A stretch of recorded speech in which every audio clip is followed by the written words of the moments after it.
One man is being victimized by our own government. One man whom they fear, yet whom millions love.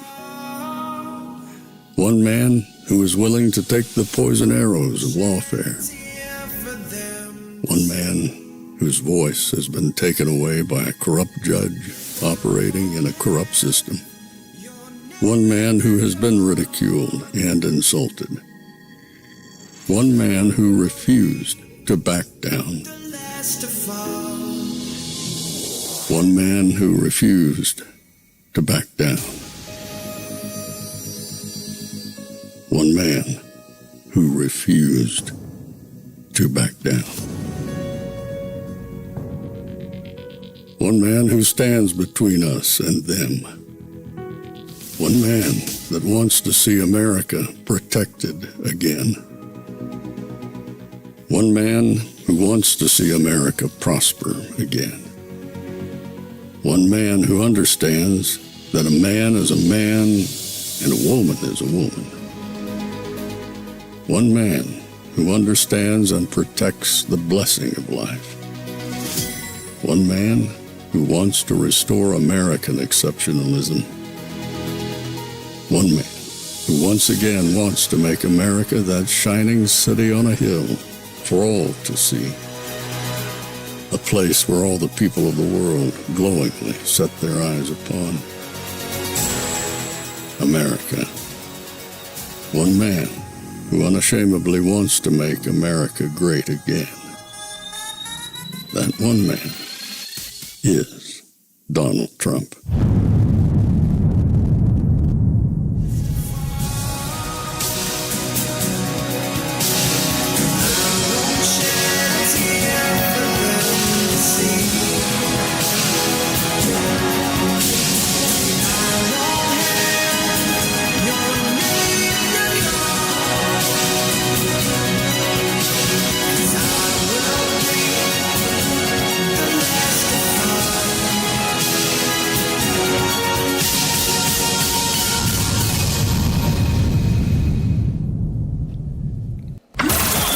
This is Fanfare with Barry Cunningham. What's up, everybody, on a Thursday morning, early show, 10:30 in the morning here on the East Coast in beautiful South Florida. Hope you guys are doing well wherever you are. So, last night, President Trump posted that he has an announcement for 11 o'clock today. Unfortunately, if the news reports are correct, this is not going to be the announcement that you were hoping for and that I have been hoping for. Some people are saying that this is going to be quite the disappointment for those of us who are waiting for the big crescendo to hit. There's all kinds of innuendos out there, even put out there by Trump himself, which I am going to show you. But this might just fizzle out today. I'm really hoping that President Trump is basically going to did a head fake, and that people really don't know what this announcement is about. But if what they're saying is true, you, me, and a bunch of other people are going to be quite disappointed. So I'll tell you what the rumor is. The rumor is that this is going to be about Ozempic or something. That weight loss drugs, the prices of the weight loss drugs are being brought down. All right, that's it. That's your announcement. Let's go out about your day, and I'll see you about 1:30. Because I know there's so much being said right now. We want meat. I don't want a little morsel about some weight loss drug. Yeah, we all could probably use a couple pounds less. But that's not what we're looking for. We're looking for something huge, earth-shattering. Do something. A weight loss drug that serves this part of the country? Come on. Let's hope it's not that. But if it is, I've given you a little bit right now to tamp your spirits down. And maybe we will find out that it's more than that. Hopefully it's more than that. We shall see. I don't know. But if it's about weight loss, you heard it. It's out there, and we can just breathe on it. Another thing that's out there, and another thing that is happening that Glenn Beck is talking about, is that they may have an identity of the pipe bomber. And everyone's getting excited about that. And there are certain rumors that, based upon walking style, that it might be Kamala. I don't give a crap. I don't care about the January 6th pipe bomber. I don't care. And I'm telling you, you shouldn't either. It's a hook. It is a distraction. It means absolutely nothing. If you haven't learned from Tuesday about these elections, the Democrats don't care if she blew up the White House. The Democrats could care less who carried the pipe bomb. It doesn't matter. I'm doing this show, and you're going to start seeing a serious change at this point. And I'm looking to do this with some of the stuff we're hearing out there. I'm like, it doesn't matter. It does not matter. The Democrats voted in a guy who said, I want my opponent and his children dead. I don't care. Let's vote him in. We kind of feel the same way. Kill off the competition. The Democrats voted in a guy that helped people forget about 9/11 and had people, regular women, in the street dancing about Sharia law. You think they care about a pipe bomber? You think you should be caring about a pipe bomber at this point? That should be, as everyone's looking for the big arrest, that's like number 195, and I don't care if it was Kamala. Even if it was Kamala herself, the only thing it would do is probably give her more publicity. The Democrats would still vote for her against J.D. Vance. So why are you worried about it? Why are you worried about it? Oh, it sounds good. It's meaty. No, it doesn't mean jack squat. And I'm tired of people putting out fluff stories and charting on trends just to get eyeballs and to suck people in when it doesn't matter. And I know that sounds harsh because it might be a backslap to you. It might be something where it's like, you need to wake up like Cher did in the movie, Moonstruck, where she backslapped somebody. Here, I'm going to have to start playing this more. Where is it? Where's this one? Where's that? Yeah, you need to get some of this. Yeah, that's what some people need. I need to put that on replay all of it. Like, pop! Yes, that's what people need. Snap out of it. We're at war. We are at war. Are you hearing me? And all this stuff out here on the ancillary doesn't mean squat. I'm not even covering Mike Johnson's press conference today. You know why? Doesn't mean anything. 36, 37, 38 days. I don't care. It doesn't matter. How many people left so far? How many people say, "Oh, Barry's in a mood today"? I'm in a mood because I'm tired of hearing BS. I'm tired of people talking about the housing market. Oh, we got to slash prices. How in the F are you going to slash prices? Oh, the housing market's overinflated. Yeah, not for the people who want them. There's so much misinformation being put out there. There is so much misinformation being coddled. I think we have to have another word. And when I say misinformation, we should also be talking about fluff. Doesn't matter. If you didn't learn anything from Tuesday in regards to what they're willing to do, and then learn yesterday what we're willing to do, which is nothing,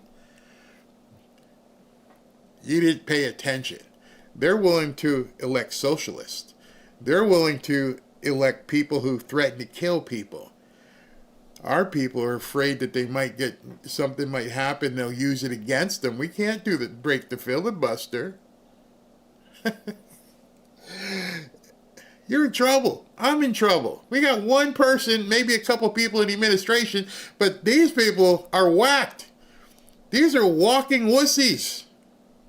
They're not consigliere. They're not wartime consiglieres. They're not ready to hit the mattresses.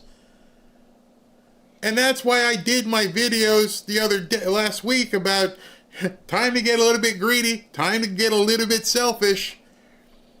Because my purpose right now is to help people who want to help themselves. If you're not in a position right now where you need to or want to take care of the people around you because you think there might be a pipe bomber that somebody might arrest, I don't give a shit. Oh, housing's too expensive. Oh my God, what do we? I don't care. Do something. Do something. Snap out of it. Bam. That's what you got to do. To your friends, your family members, shake them. Hey, enough. This calls for big measures right now. This calls for you doing some things and drastically change your outlook and perspective. They want you done away with. They want to change and destroy your way of life. So answer this question. Does knowing the pipe bomber affect how your way of life is going to be lived? No. It's wanting the brownie with sprinkles. It looks good, it tastes good, but it doesn't do anything for you. It sits in your gut. And then you poop it out. And you had all these excess calories, and it's crap. It's not a bottle of vitamins. It's not good for you. It's just satiating the stupid hunger.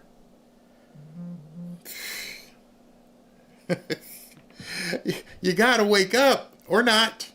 See, I'm no longer going to do that either. I'm not going to keep telling people to wake up. I'm just hoping the people who want to be awake begin understanding what you need to do with your life.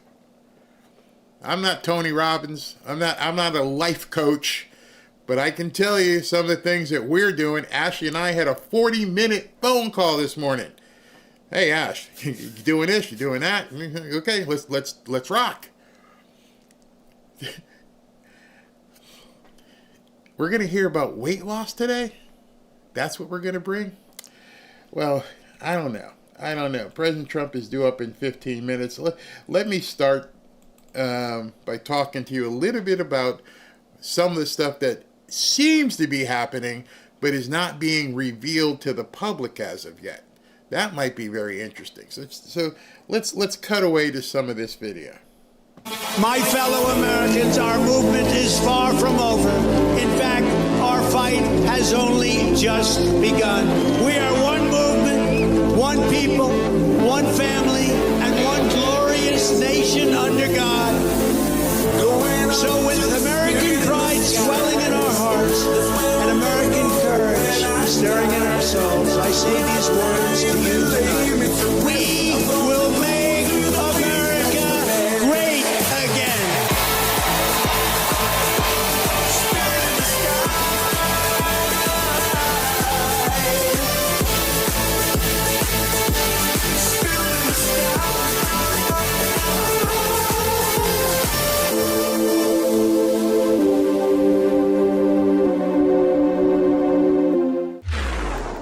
Why would he have put that out? Why would President Trump have put that video out? He said the line, "My fellow Americans." See, this is where it starts getting real deep. And I'm not going to go into it deep here, but you're probably seeing signs of it being flashed about. Where when people saw "My fellow Americans," their heads turned. They got a little goosebumpy. And then, when that came out, as we started digging and looking around, we realized that Donald Trump and Dan Scavino put out the exact same message at the exact same time. at 6:39 p.m. Both of them, boom, dropped. And then Matt Gaetz put out something today that made people's heads turn like this. There's a lot of stuff happening with comms right now. A whole lot of stuff happening right now that has got some people from yesteryear wondering, is it about to happen? And it was funny because I posted something, and when I posted it, I wanted to see how many people would respond. And I got a bunch of responses because not a lot of people still feel comfortable. Even if they do feel comfortable, they're kind of reserved. You guys don't realize there's a army of people just waiting to see if this is going to happen. I posted this, and I want to show you guys this. And maybe some of you guys who follow me saw this. I said, Trump said the line, and I posted that. And what was interesting is a lot of people said, what the hell is that? What line? And that made me realize at that instant that there are a lot of new Trump followers who have not been indoctrinated and educated on some of the things about this. And Matt Gaetz posted this. I put, don't play with my emotions. Matt Gaetz posted that. There are some communications going on that a lot of people don't know about. A lot of people look side-eyed at. A lot of people will ridicule. And a lot of people are fearful of. Because when I say this thing was so big, I mean so unbelievably big at one point that you would get kicked off of social media just for talking about it. So if it wasn't real, and if it didn't mean anything, and if everybody was psycho, why did you have to boot them off? Why did you have to shut them off? Why wouldn't you just say, these people are idiots? Why was it so important that anybody who shared that one picture that I put up, GIF, that one picture that Matt Gaetz put up, the fact that he put that up would have been grounds a couple years ago to get you kicked off. We can't have these people. No, we cannot have these people on social media.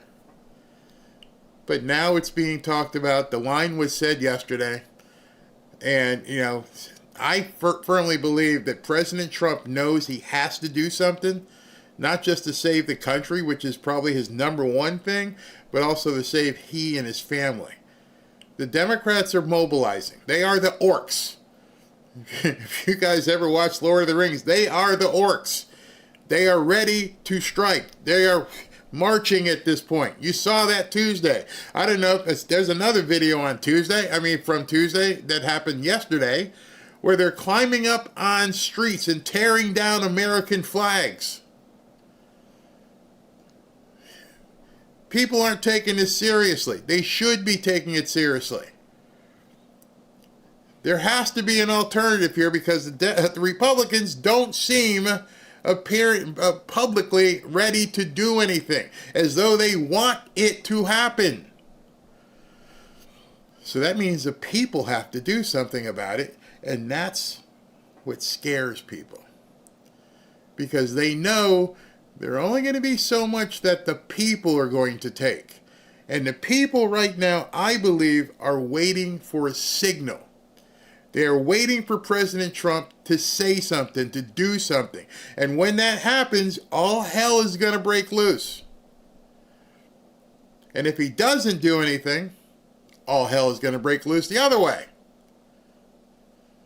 We are on the precipice, whether you like it or believe it, we are on the precipice of losing this country. Not because of 2 or 3 elections in blue states. Because many people on the right are beginning to fold.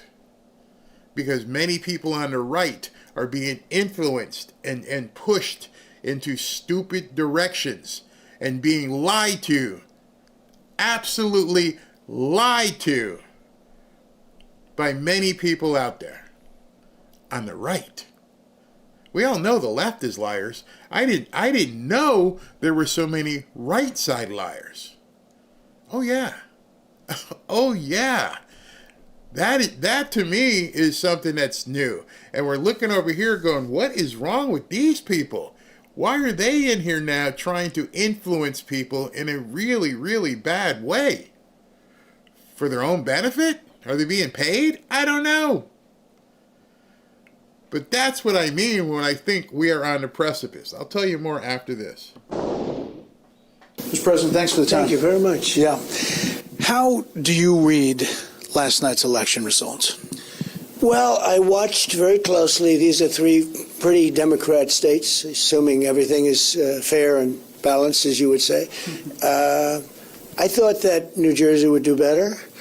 I didn't think that Virginia was going to do very well. I didn't think the candidate, didn't really have my support, my big support. Is that why you didn't really endorse her? I didn't endorse her, no, I didn't. My endorsement means a lot to me. So I was a little disappointed in the fact that I thought New Jersey would do a little bit better than that. The Cuomo situation, it's just, he had too many things against him. He had a lot of things against him. And Curtis Lear tried very hard, but he's been there before. So it was a pretty open shot that Mandami had. You said today, you kind of admitted that last night was not great for the party. You said that the shutdown and your name not being on the ballot were big factors. You're the head of the party, so obviously the policies are run on in these states. Do you see that at all, or how do you read it? Well, I do, because, we've done so much. Energy is way down. Look at energy. We're going to have $2 gasoline. I did that. That brings everything else down. Groceries are way down other than beef. Now, beef is going to come down. We have to do that. You remember when I started, eggs were up by 4 times what they were previous. It was in 2 days in the office and they told me about eggs. I solved that because the fact is we have prices way down. We have prices down. Our country's doing well. The stock market's hitting record highs like 48 times during my 9 months. And just a couple of days ago, it hit another record high, like really record high. It's great. And that equates, it's not just rich people, that's 401ks. That equates to everybody. And the country's doing very well. But as Republicans, you have to talk about it. Because if you don't talk about it, I saw that they kept talking about affordability. Well, Biden was a disaster with affordability. He had the highest inflation rate in the history of our country. But you have to talk about it. It's no good if we do a great job and you don't talk about it. And I don't think they talk about it enough. They have this new word called affordability, and they don't talk about it enough. The Democrats did. And the Democrats make it up because we took over a mess. Think of energy. Energy was so expensive, and now I have it down to half what it was. You're right about... As a Republican, you have to let people know that. You're right about people feeling it. When we talked about this interview happening, we had people reach out from around the country. Regina Foley messaged me, and she says she is retired in Greensboro, North Carolina. She is a registered Republican all her life. She voted for you 3 different times, but she is not happy about how her prices have not come down that she sees. And she said this, quote, "I want the Republicans to keep control of Congress in 2026, but something has to be done fast. I don't see the best economy right now. Wall Street numbers do not reflect my Main Street money. Please do something, President Trump." So I guess what do you say to Regina and people like her? Well, I do say this. Beef we have to get down. I think of groceries. It's an old-fashioned word, but it's a beautiful word. Beef we have to get down, but we've got prices way down. And think of this. Energy. She drives a car, probably, and her energy prices are way down. And energy is so all-encompassing. It's so big that when energy goes down, everything comes down. Everything follows it. And I have energy down to 5-6-year lows now. So you think prices are coming down from this? I believe that. Yeah, I think they're coming down, but I think they're down already. I think the biggest problem is Republicans don't talk about it. They don't talk about the word affordability, and the Democrats lie about it. Look, when I took over, and I said this, inflation was so bad under Biden. Remember, he had the Inflation Reduction Act. It was 9%, yeah. It was a scam. And he tried to lower inflation, but he caused the inflation, and he tried to lower the inflation. He took over my economy where inflation was at 1%, which is perfect, 1%. He drove it 9 or 10 times higher than that in a short period of time. When I took over, it was a mess. I have inflation way down. I have it down to a normal number right now, lower than a normal number, in my opinion, I think. So I do say to her, first of all, I love her because she voted for me 3 times, and I think she'd vote for me again if I had that opportunity. When you look at our exit polls in these states, and you point out they're traditionally Democratic states, but on the economy, the poll numbers are upside down. You're saying it's that Republicans don't talk about it. Do you think they're going to feel different come first quarter 26, et cetera? Well, I hope so. You know, the Democrats lie about it. We've done a great job. We have $17 trillion of investment coming into our country. Biden had less than $1 trillion in 4 years. I have $17 trillion in 9 months. That would mean $20 or $21 trillion. In the history of the world, there's never been a country with anything near that. It's now, all these plants are being built. Car companies are coming back. AI, we're leading China. You know, we're beating China. You know it. China knows it. In fact, President Xi congratulated me. He said, I want to congratulate you on turning that country around. I've never seen anything like it. And I congratulate him, too. We get along. You know, it's nice that I get along with him. But when I went to that meeting, we had a rare earth problem. When I left, we had a record purchase of soybeans. I mean, he's buying 25 billion tons of soybean. Think of that. 25. This is numbers like nobody's ever seen before. Billions and billions of dollars on agriculture. And I told the farmers, don't worry about it. Start thinking about buying a bigger tractor, right? I said more land and a bigger tractor. And that's what they're doing. I want to talk about New York City real quick. You're a New Yorker. You famously kind of had a fight with Ed Koch back in the 70s and 80s as he was a mayor. He obviously wasn't a democratic socialist, as you call the mayor-elect Zohran Mamdani a communist.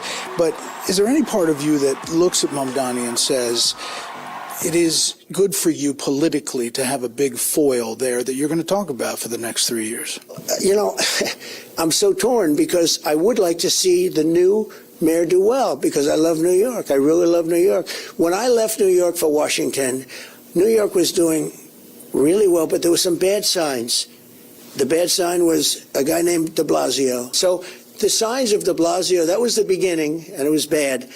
This one, we're going to, look, for 1,000 years, communism has not worked. Communism or the concept of communism has not worked.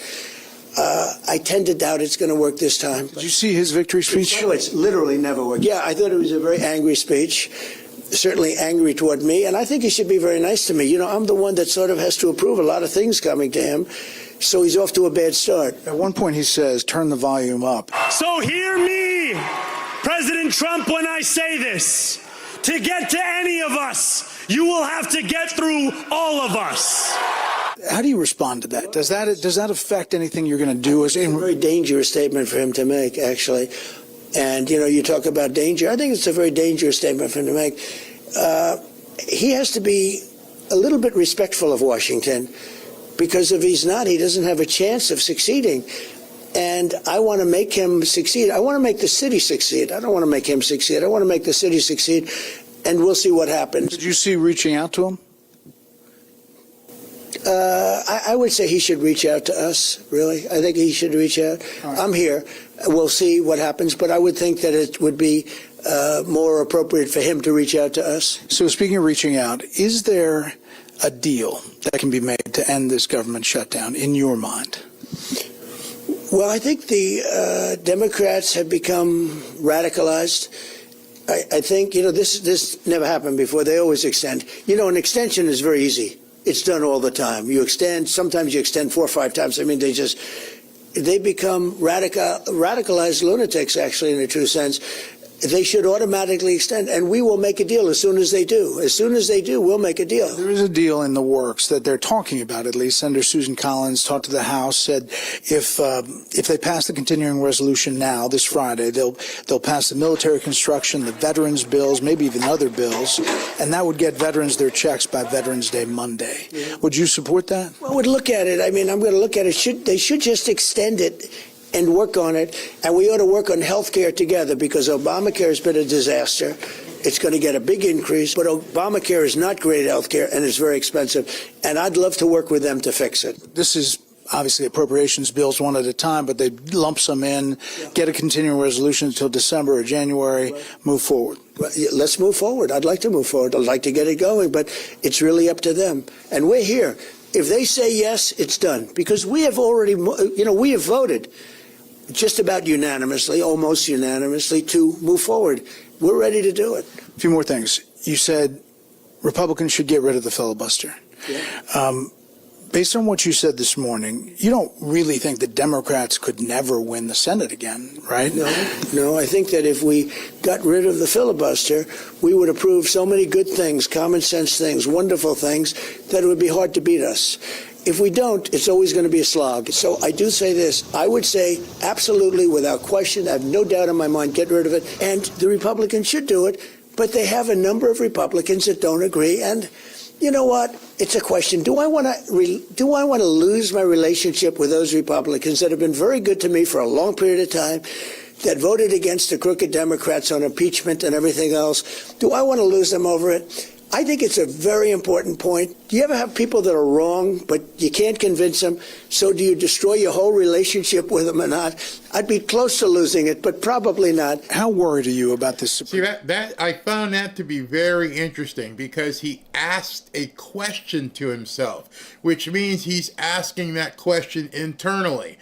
Do I want to lose these relationships? Do they mean anything to me on a long-term basis? Maybe not, probably not, but he's not sure. He didn't say, no, I can't do it. They don't want me to, so I won't do it. He asked himself a question. How often do you ask yourself a question when you're trying to make a decision? It means you're pondering. It means you haven't decided yet, so it's not out of the question. I just have to determine, is it worth it to do this? Or is it more dangerous if I don't do it this way? And he was smiling while he said it. So I look for involuntary cues and watch people as they're discussing things. And last night when I showed you yesterday afternoon the video of him here in Miami at the business speech, he was very upbeat. He was almost exuberant. He was dancing. That didn't look like a man who was worried about what things are going to happen. See, I think too many people, especially pollsters and other people, they look right here. They can't see the big picture. They've never been trained to look for the big picture. So they just look right here, and by the time the big picture comes into focus, it's too late. Oh, I did a poll this morning, and 48% of people said Donald Trump's so-and-so. Today. I think Trump understands the long game. I don't really care what people think now. I want them to see what we're going to do. And that filibuster is in the way of things I need to do. People, and I think he's astute enough to know that people can't see the big picture, which is why so many people are in the situation they are in right now, because they didn't foresee what was going to happen. I've used the analogy many times about the hurricane. Oh, there's a hurricane out there. It's spinning. Where's it going? You better foresee. If you live in Florida, and I bring up this analogy so much because when you live in Florida, you're always watching what's called the tropics. I never knew I was going to have to learn about the coast of Africa and how things come off the coast of Africa and then they do their thing. How many of you guys ever watched the coast of Africa for weather? Probably not. Probably not at all where you live. Everybody down here knows, hey, what's going on over there? Oh, here comes something. Oh, there's a disturbance.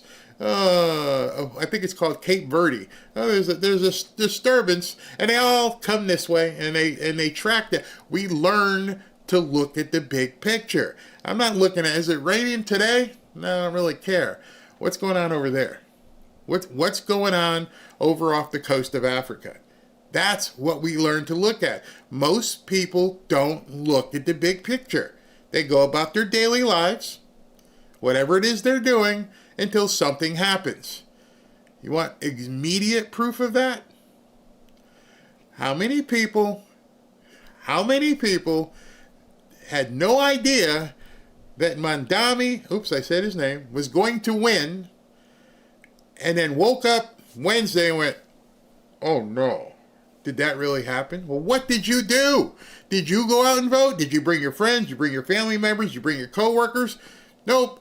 What was it, the number? I think it was like 35 or 40% of New Yorkers voted. That's it. That's it. The Democrats know how to mobilize the here and now. They don't care about the big picture because it's a matter of taking care of the here and now. And they did it. And then people woke up the next morning and decided to call all of us down here and you got a house, you got someplace we can move to, can we do something? Been telling you that. You've been hearing it here for quite some time. They didn't. Court decision on your emergency power on tariffs. The hearing today, a lot of people were trying to read through the tea leaves, what the justices were asking. Some were saying they were overly skeptical. You can't really do that in Supreme Court hearings, but how worried are you that they may unwind this thing? Well, I heard the court case went well today, but I just heard that a little while ago because, as you know, it was just 2 hours ago that they finished up. But I will say this, it would be devastating for our country if we lost that. Devastating. I think it's one of the most important, maybe the most, but one of the most important cases in the history of our country. I think taking tariffs away so that we can have national security. So, as an example, President Xi, he hit us with the rare earths, and I hit him with a tariff, 100% tariff on top of all the other tariffs that you're paying. And they called in 10 minutes and we made a deal. You're saying you're happy with what you came out of it? If I didn't have tariffs, we would right now, the entire world would be in a depression. Because, that wasn't a threat against us. That was a threat against the entire world. I did this for the world. But, yeah, I would say that I can guarantee you this, if I didn't put 100% tariff immediately on China, the entire world, because of magnets, a special kind of rare earth, etc., right, would be closed up. Without the benefit of tariffs, we would not. We had a very successful meeting with President Xi of China and others. And without tariffs, that would not have taken place. Well, we appreciate it. All right, so let me ask you a question. Or not question. Well, yeah, I can pose it as a question. We're just talking about big picture. So there's a prevailing theme out there right now that Brett Baer just hit on, is that the hearings did not go well yesterday at the Supreme Court. And that it's likely, or somewhat likely, people are saying, that the tariffs are going to be stripped. And that they're going to say you can't do it. And President Trump is telling people that would be catastrophic. So now that you know that's on the horizon, it's a big picture item, what are you doing about it? The warning is there. It's been given. Bing, bling, bling, bling. This could be catastrophic. What are you doing about it? That's the kind of thing when people are looking. Like right now, I'm looking at the stock market. Many people aren't in the stock market, but the stock market is down 350 points. People are getting jittery. What the hell is going on?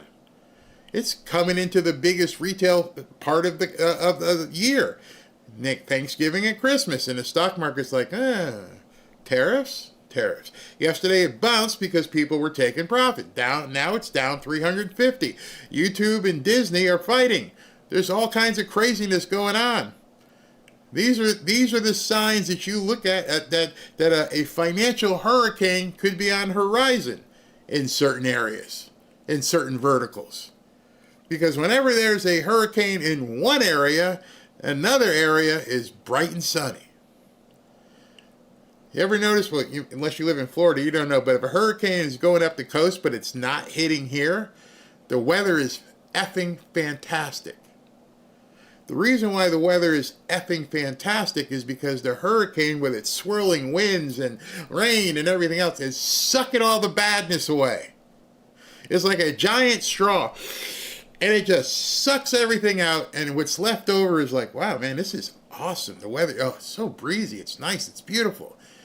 See, the time right now is for you to find out where that hurricane financially is going to be swirling, and then make sure you're in the sunny area.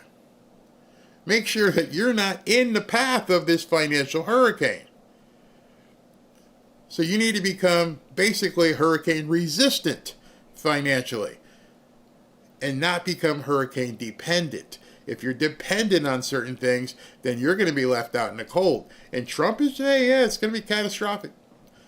So if you heard something was going to be catastrophic, would you stay in the same place, or would you get your ducks in a row and go, I need to do something? Just because it might happen, I'm going to pack my garage with food and water, and I'm going to make sure I've got cash and gas in the car, which is, I'm just saying that without even having to look at a note, because if Robin saw something off the coast, she's like, here we go, code red, and you do everything you need to do. Well, right now there's a code red about to happen. We don't know when the Supreme Court could rule. They could rule tomorrow. They could rule 6 months from now. We don't know. But either way, you better have your garage packed with your provisions. And what's the worst that could happen if you're prepared? You're prepared for the next one. See, it doesn't go away. You didn't I wasted that money. No, we've got cases and cases of water and all kinds of prep food, box half the garage filled with food in case something were to happen. We made that investment. You don't have to make it a second time. It's already there. You didn't waste the money. It didn't evaporate. I didn't walk out in the garage and go, oh, it's all gone. No, it's sitting there. Just in case. Time. There's a lot going on all at once. I'd ask you about foreign policy, but I know you have to hit the road. So thank you so much. Thank you very much. Appreciate it. Appreciate it. You know, sometimes you buy a watch just to tell time, but this one tells a story. This Trump wristwatch, it's black steel band, bold, solid red face. It's sharp, it's strong, and it stands out. But more than that, every time you check the time, it's a little reminder that truth still matters. In a world everyone's trying to spin all the time, including our so-called media, this watch is like carrying a moral compass that points you back to what's real. And hey, let's be honest, it looks good as well. It honestly goes with everything. Dress it up or keep it casual. For some, it's a daily piece you'll wear proudly. For others, perhaps it's something you'll hold on to as a collector's item. A reminder of this moment in time that shall pass quickly. And what a time to be alive. Either way, it's not just a watch, it's a statement of what you believe in. It's the kind of thing you'll be glad you've got when someone asks, where were you when all of this was happening? You can just point to your wristwatch and say, right here, keeping track. So yeah, sure, it tells time, but it also tells a story, one that represents the truth, and these days, that feels even more valuable and more important. Get yours today. On the screen, you see https://themagaoffers.com/BarryWatch. Or check the link in the description and below the video, and you'll get a nice discount just for being a Fanfare family member. Get it. I know some people might think it's a little bit expensive. I'm not trying to tell you to overextend yourself, but go to the MAGA, MAGAOFFERS.com/BarryWatch. All right, so in addition to that interview he did with Bret Baier last night, I don't know if it was Trump or people on his staff, he was in a flurry of activity last night, an absolute flurry of activity. So it's 11 o'clock, actually it's 11:15. He has not come out as of yet, so not sure what the holdup is, but as soon as he comes on, we will jump to it. What's it? Does Trump have an announcement this morning? He said he did. He said he's going to be on at 11. We're waiting. We're absolutely waiting. Let's see here. I'm very well stocked too, everywhere. 3 years in the making. Wow, good for you. Yeah, Trump will rule in, SCOTUS will rule in Trump's favor, or it will have Canada. Because if he has to return all that money, wow. President Trump is the best leader since George Washington. Thank you. I called my state senator in Utah yesterday and left him a message. Stop giving snap to the newcomers. Very well said. All right, so let me continue with this until he walks out, which could be literally any minute. I will just show you these videos in succession. No certain order to them. He put out a whole bunch of stuff, and just want you to listen to what he was actually saying. And as soon as he comes on, we will go ahead and jump to it. So, all right, let's listen. Majority Leader John Thune and Speaker of the House Mike Johnson are doing a great job. But the Democrats are crazed lunatics that have lost all sense of wisdom and reality. It's a sick form of the now legendary Trump derangement syndrome, TDS, that only comes from losing too much. They want trillions of dollars to be taken from the healthcare system and given to others who are not deserving. People who have come into our country illegally, many from prisons and mental institutions. This will hurt American citizens, and Republicans will not let that happen. It's now time for the Republicans to play their trump card and go for what's called the nuclear option. Get rid of the filibuster and get rid of it now. We can make our country so strong, so great. We can do all the things that we wanted to do. Just a short while ago, the Democrats, while in power, fought for 3 years to do this, but were unable to pull it off because of Senators Joe Manchin of West Virginia and Kristen Sinema of Arizona. Never have the Democrats fought so hard to do something because they knew the tremendous strength in terminating the filibuster and everything that would give them. They wanted to do it so badly. We have a chance to do it now and to make our country great again. They want to substantially expand the United States Supreme Court, make Washington, D.C. and Puerto Rico states, thereby automatically picking up 4 Senate seats, many House seats, and at least 8 electoral votes, and many other highly destructive things for them. But for us, we can do it. It was their idea originally, Obama and Harry Reid, in order to screw the Republicans. And now we can turn it around and we can screw the Democrats and make our country so strong. Well, people aren't used to hearing a president talk like that. We can turn around and screw the Democrats. And yeah, we got people like, I don't know. I don't know if we should hurt them that bad. If we hurt them that bad, what are they going to do to us if they get back in power? You're freaking idiots. They want just it. They won't be back in power. You have the opportunity right now to determine the destiny, not just of America, but your own Republican Party. And you're looking like wimps to the world. Be like, do it. Oh, this pipe bomber. Yeah, we should do something about the pipe. Huh? now we're in power, and we can do it, and we should do it, and it should be done immediately. End this ridiculous country-destroying shutdown, among many other things. And that's the least of it. If the Democrats ever came back into power, which would be made easier for them if the Republicans are not using the great strength and policies made available to us by ending the filibuster, the Democrats will exercise their rights, and it will be done in the first day they take office. This guy's pissed. He's not begging. He's demanding. Do something. And they're ignoring it. And so that's why I've become such a different perspective in terms of what my outlook is because I can see this guy out on an island begging, demanding, do something. And we're looking at people in Congress, or specifically in the Senate, who are like, that's not for us. And so you're telling Americans, you're telling people on the right, it's not too important to conserve your way of life. It's not that important to us. So if somebody tells you that your way of life isn't that important, what are you going to do?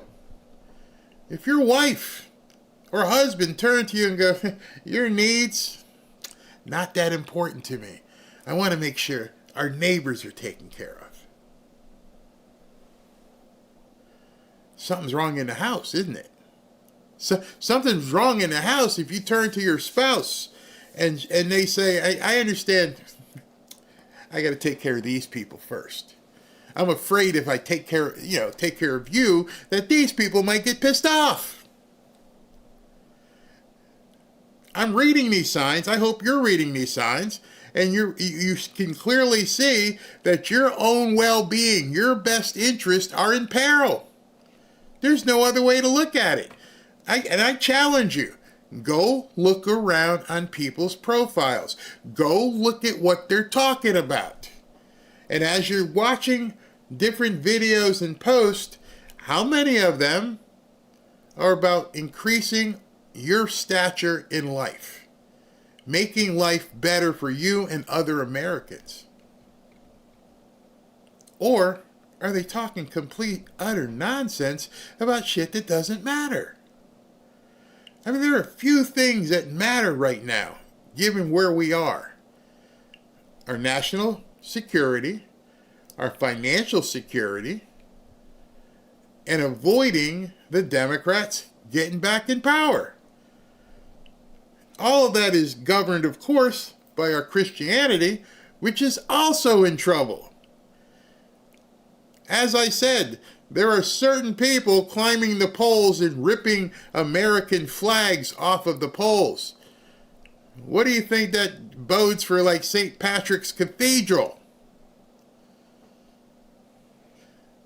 They're not looking out for Americans' best interests, which means you better be looking out for America, or at least your own best interests. Regardless of whether or not we do it, the Democrats want to end the filibuster.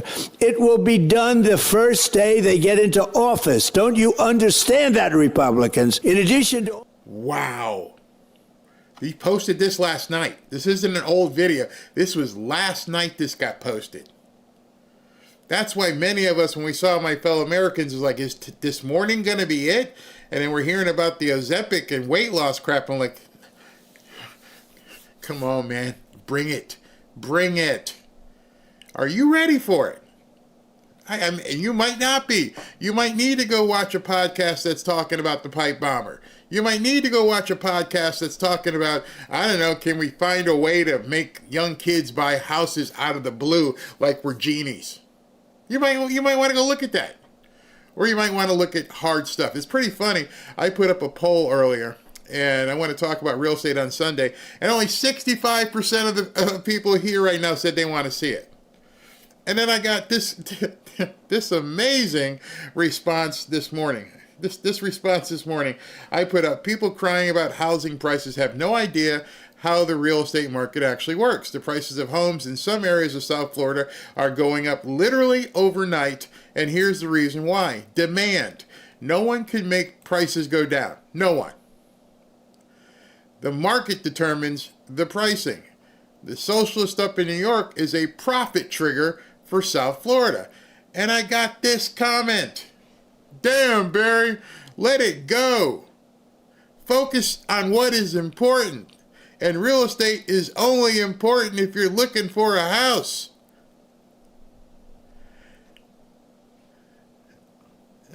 And I said, not true. It's important. It's always important. I am always looking to buy. I never stop looking. And I'm thinking to myself, is this what people really think? Focus on what's important. What do you consider important? What exactly is it that you consider important? I don't know. Consider me crazy, but the financial well-being of my wife, my daughter, her husband, and the grandkids is of vital importance to me. It is of utmost importance. Thank God, take care of your family. I couldn't even imagine where this guy's focus of importance is. Where 35% of you guys, where your importance is. Wake up, I go outside by the pool, look at the water. Thank God you've blessed us. And the next thing is, what do I need to do today to make Ashley, Robin, the kids better off? And then it's, what can I do on my podcast? Well, how about I share what I'm doing for my own family? Nope, that's not important, Barry. Damn, stop. Really? Damn. He with emphasis. Damn, Barry. Let it go. Focus on what is important. And meanwhile, you got a president screaming. Do something. All the other things that we would get, such as the best judges, the best U.S. attorneys, the best of everything. This would be a concept from years ago of then President Barack Hussein Obama and former Majority Leader Harry Reid in order to take advantage of Republicans. Now I want to do it in order to take advantage of the Democrats because of the fact that the Democrats have gone stone cold crazy. The choice is clear. Initiate the nuclear option, get rid of the filibuster, and make America great again. Republicans, you have to be strong. You can't be weak. We get pushed around too much. These are crooked people. You have to be strong. Get rid of the filibuster and let's make our country great. Let's end the shutdown. It'll be ended in minutes. Stop it. Be smart, be strong, and win, win, win. It's really... When have you, I'll ask you, some of you guys are as old as I am. When have you heard a president sound like Newt Rockney? I looked at that and I'm like, wait a minute, I need to get a helmet and get my shoulder pads back and we need to get ready to rock. He sounded like Newt Rockney. I'm like, you gotta be kidding me. This guy is out there on fire trying to get his team to play. You know what happens if you're in football and your coach is trying to fire you up and you don't perform? You're gone. You got to go. I can't waste my time on non-performers. Trust me, I'm a Miami Dolphins fan. They suck. And the coach sucks. So when you got the coach that sucks and the players that suck, then you got to make a whole different kind of change. The owner has to fire everybody. And right now, President Trump, the owner, is basically telling the coaches, Johnson and Thune, you suck. And all the players on the team, y'all suck too. And he's doing it in public so each one of us can see it. And I'm watching podcasters, and God bless her, Erica Kirk, and I'm listening to pipe bombers, and I'm like, are you all missing this? Are people? How many podcasters showed this demand? This Newt Rockney-ish screaming, get it frickin' done. Really hard to believe, but just think of it. 1 year ago, we were still in the middle of a presidential campaign. Can you believe that? It seems like 10 years have passed since that time, since we've done so much. We have really done a lot. It's frankly a very different world. America is back, and America is respected perhaps like never before. Our economy is roaring, our border is secure, and our country is poised for greatness. We are doing better than anyone ever thought possible, and no president has ever come even close to doing what we've done in 9 months. Thank you very much. This week, we're celebrating the one-year anniversary of the most important election victory in the history of our country.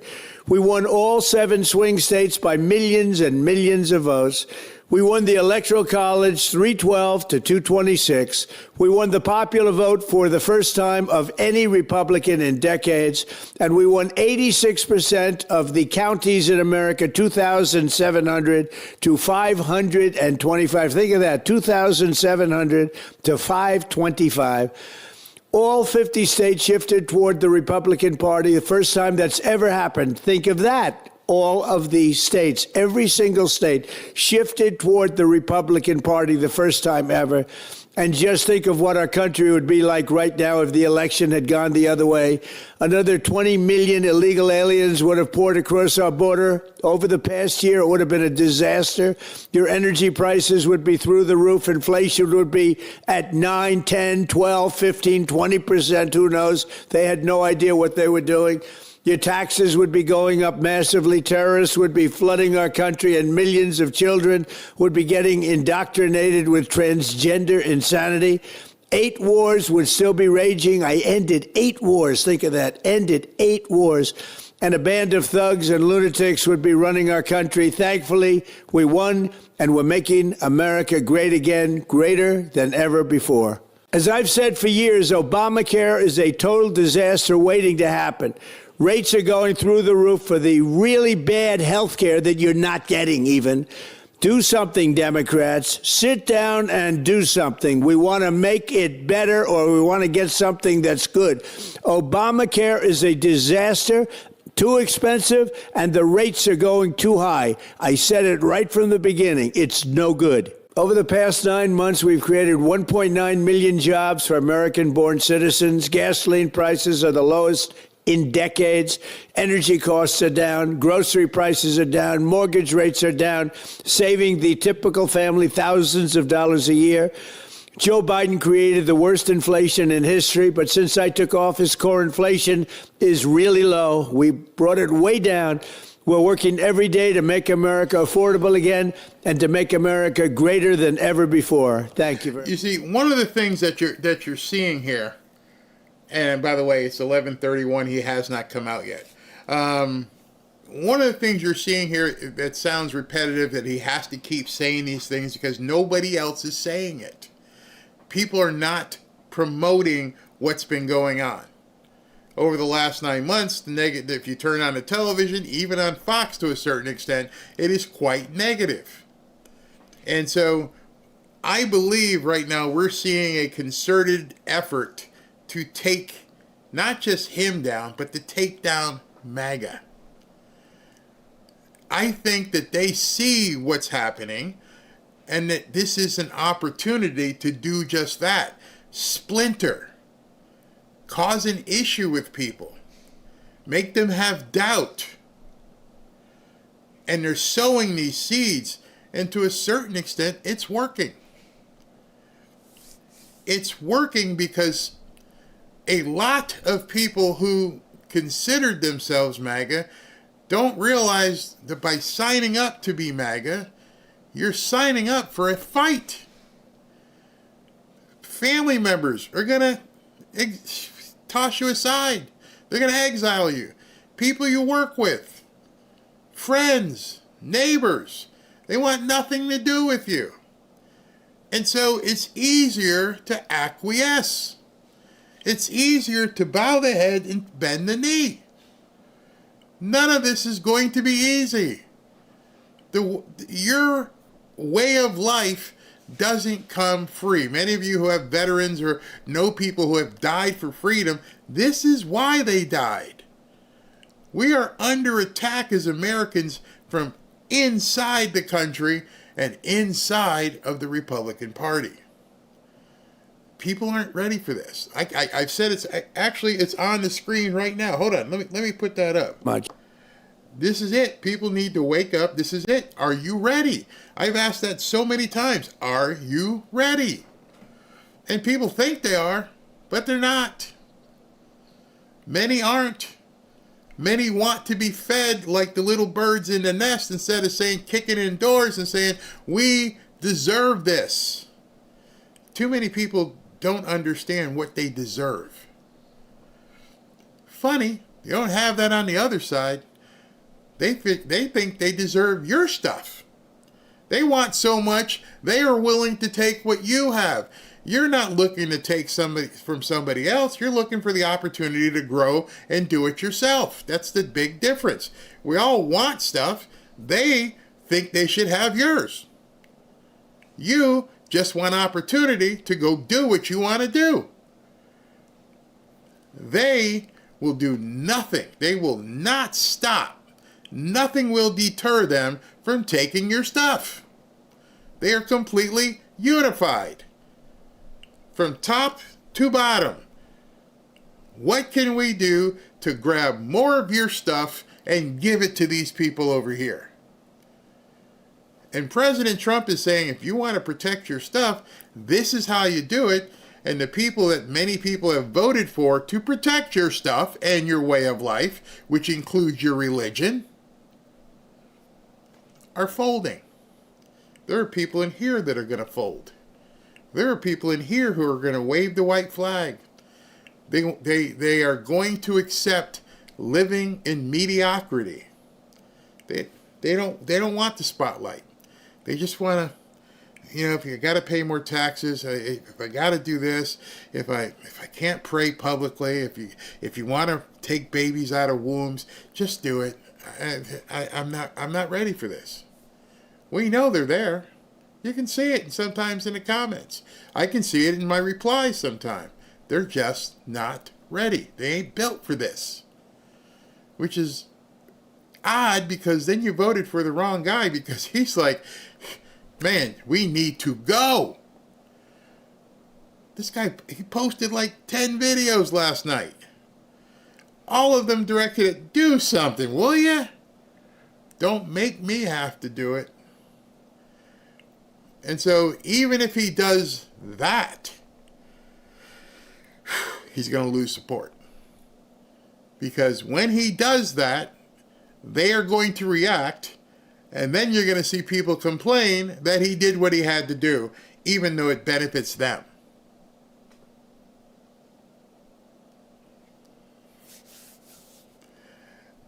An Insurrection Act invocation is going to be devastating. It is going to be met with so much political and protestorial response. It may end up in burnings. It may end up with so much stuff happening. And I don't know if people have girded their loins and realized this isn't just a fight for New York City. It's not a fight for any one city. It's a fight for the American way of life. I don't know if you've seen a movie with Mel Gibson, Freedom! And then they drew and quartered this guy and destroyed him and disemboweled him. I don't think that's going to happen to people, because they don't do that anymore. They just put bullets in your head. Remember, Republicans, regardless of the Schumer shutdown, the Democrats will terminate the filibuster the first chance they get. They will pack the Supreme Court of the United States, pick up 2 states, that's a lot of states, and add at least 8 electoral votes. Their 2 objectors are gone. Remember, Sinema and Manchin, they're gone. Don't be weak. Don't be stupid, Republicans. Fight, fight, fight. Win, win, win. We will immediately end the extortionist shutdown, get all of our agenda passed, and make life so good for Americans that these deranged Democrat politicians will never again have the chance to destroy America. They tried to destroy your country. Republicans, you will rue the day that you didn't terminate the filibuster. Be tough, be smart, and win. This is... I don't know how you guys are taking this. The messaging that he's putting out right now, you're going to rue the day. I don't know if you guys know that saying. It may go back to, I don't know, Shakespearean times. Rue the day. You will hate that you didn't do what you need to do now. You will absolutely just be distraught by inaction. Many of you may be distraught because when I was telling you to buy gold a year ago, Barry, why do you keep talking about gold? You need to buy some silver. Barry, why are you talking about silver? And now you're sitting back and, oh my God, we were told. We were told over and over. Lucky for you, it's not too late. It's genius. It's pure genius. America is the country that started the AI race. And as President of the United States, I'm here today to declare that America is going to win it. We're going to work hard. We're going to win it. Why do so many financial experts call silver the most undervalued asset today? Because silver is essential to the future. From solar tech and electric vehicles to the explosive growth of artificial intelligence. Demand is rising fast, and yet silver is still trading at a bargain. With billions pouring into AI, silver prices have only one place to go, and that's up. In fact, silver may be the most overlooked asset class in financial planning. The opportunity for silver is well documented. The market for silver could double or even triple by 2026. You see, I believe in hard assets like this bar of silver. You can hold it in your hand, you can put it in your IRA, you can put it in your home safe, And relative to gold, it's very affordable. That's why I urge you to call my friends at Lear Capital and get their free report, The AI Revolution, and see why silver prices could be set to soar. Call 800-601-5430 or go to learberry.com. But don't wait. We all know. We've seen it. The government can print lots and lots of dollars, but they can't print silver. Much bigger than the shutdown. This is the survival of our country. Terminate the filibuster and let's live the great life that this country is capable of living. My tariffs are bringing in hundreds of billions of dollars and are helping slash the deficit this year by more than 50%. Did you see those numbers? We're going to be down 50%, anywhere from 25 to 50, but closer to 50%. Who would think that one? So what you're about to see is my buddy, my man. I wish we could get him on the show. I'd probably turn into a little fanboy. I'd be like, oh. What you're about to hear from Howard Lutnick about tariffs. We're going to be so rich. That's another word that people find bad. Rich is bad. Rich is bad. Never mind. And speaking, talking about the economy in Miami this afternoon, the Supreme Court today hearing oral arguments earlier over the president's sweeping tariffs at the same time, brought by a number of affected small businesses, this case, in different states who claim that only Congress has the power to impose this tax. The Trump administration citing a 1977 law, the International Emergency Economic Powers Act, which gives the president broad economic powers during an international economic emergency. Trump first used this law in February to tax goods from China, Mexico, Canada, and then fully unleashed it on the rest of the world on Liberation Day back in April. Some conservative justices actually sounded skeptical at points today when looking at how much power the president has on tariffs. Here was Neil Gorsuch. You emphasize that Congress can always take back its powers. You mentioned that a couple of times. But don't we have a serious retrieval problem here? Every president will sign a law that gives him more authority. Congress can't take that back without a supermajority. And even then, it's going to be veto-proof. What president's ever going to give that power back? All right, so before Howard starts talking, I don't know, I consider myself a student of body language. And while watching body language and facial expressions, yeah, you can fake that to an extent if you're a good actor. But I want you to just watch as Howard answers these questions. Commerce Secretary Howard Lutnick was at the Supreme Court to watch the discussion today and joins us now. Sir, good to have you back on. What did you see today? What do you think? How do you think they're leaning? Well, I think they're leaning toward the president. So what happened is General Sauer, our Solicitor General, was out first, and the justices were tough. Let's say they were asking them tough questions. But when the other side got up, wow, it was very, very strong. And so I left very upbeat and very positive. And I think these justices are going to come down in favor of the president's powers because he's stopping the emergency of what's happened to trade against the United States of America. Everybody knows it, and some of those discussions were really, really interesting, and that's why it's fun to be on the show to sort of talk about exactly what some of these justices said. You know, there was so much doom and gloom when you went down the tariff road. Everybody said this was going to be just so damning for the economy. The Atlanta Fed, and I think we have a graphic to show here, is indicating they think third quarter GDP is going to be at around 4%. That's a big number. That's a very healthy, robust number for the economy. Stop. You see, one of the problems is, and I've watched how kids are educated, they don't have any idea what GDP means. Most people, and I do say this comfortably, most people don't understand what GDP is. How many of you know what GDP is? How many of you know historically how GDP has related to different presidents? Remember, we're 9 months into Trump's presidency, and the GDP is already skyrocketing. What does that mean? If you don't know what GDP is, take a moment after today or even right now and go ahead and grok it or Google it and understand what GDP is and how it's relative to the overall financial picture of a country. It is that important. But you're not hearing it anywhere. You're definitely not hearing it on the left. And on the right, they're talking about stuff that doesn't matter.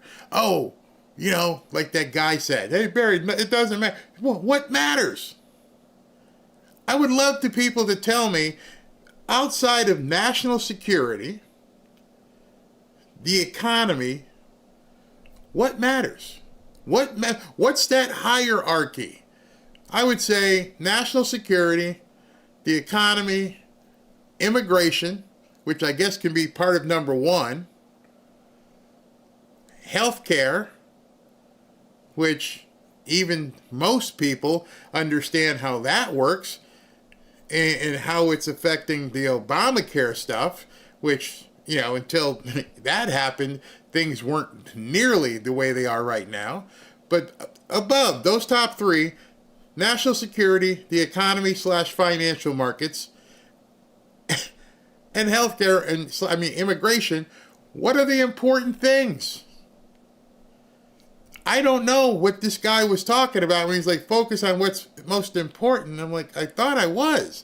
I thought the economy was one of the things that it's so weird to me, is because there's not much you can influence in those top three things. Remember this. Unless you're in the military, you're not going to be able to personally influence or even really benefit from national security. There's nothing you can do other than pay money so that they can protect us. Nothing else you can do. Maybe pick up a phone if you see some people. Number two, well, let me skip to number three. Number three, immigration. Nope, you can't do anything about that other than calling the phone and saying, I see some guys here that maybe shouldn't be here. That's it. That's the only thing you can influence. So the importance to me is taking care of the shit that you can take care of. You personally can influence and benefit from the economy. And I don't think enough people realize that it's not a spectator sport. It is a participation sport. We all influence what happens with the economy. I don't know if everybody's ever thought of it that way. You can't do anything about national security. You can't really do anything about immigration. You really can't do anything about healthcare. Everything else requires you to pick up the phone and beg someone to do something. The economy, you specifically can participate. Have you looked at that before that way? Like, wait a second, yeah, can I influence? Yeah, you can influence it. You can decide where you're going to buy, what you're not going to buy, how much you're going to pay, what you're not going to pay. Your dollar dictates what happens in the market. So when somebody tells me, why do you keep talking about real estate? I'm like, do you think that plays into the minds at all? If the Supreme Court's looking at this, if they saw an economy that was crashing, if they saw, indications that tariffs were really doing damage, I feel like that might impact their vote. They're not seeing that, though.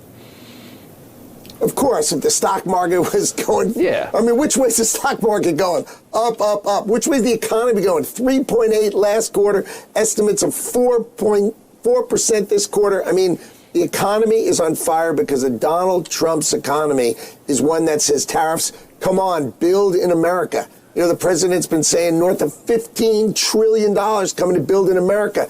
That's going to grow our economy more than 4%. It could grow our economy more than 5%. I mean, These are numbers no one's ever thought are possible for America, and it's driven by Donald Trump's trade and tariff agenda. If no one's ever talked about 5% growth, which they haven't, and that's what we're approaching, that's what our projection is, the Democrats are doing everything to stop that. They want to pull it back. They don't want this thing to take off. They don't want this rocket ship to launch. It's already launched. They're just trying to pull it back down. And I look at people who are really focused on stuff, they don't control.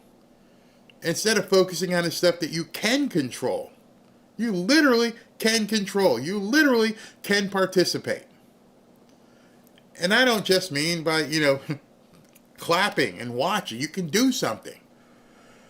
So as Howard Lutnick is speaking about this with his broad-based smile, one of the things that you hear on the news is, well, the average person isn't in the stock market. They're not benefit from the stock market.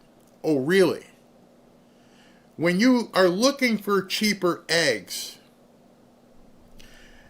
your cheaper groceries, in order for you to gain those cheaper items, the companies manufacturing stuff and the companies delivering the stuff and the companies that are distributing and selling the stuff is what enables you to have a cheaper point of sale product. You don't have a cheaper point of sale product if they can't get the chickens to lay the eggs and for someone to put it in a box and then put it on a truck and then for that truck to drive to the grocery store and that grocery store to put it on a shelf.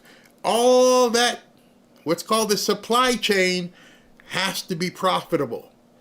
If there's a break in that supply chain, the guy who's putting it in the box can't get cardboard. The cardboard's too expensive. Wow. Okay, so I gotta bump that supply chain up because I can't get the cardboard cheaper. And so now everybody else tacks on. So if you want cheaper X, Y, or Z, all these companies in that supply chain have to be playing along.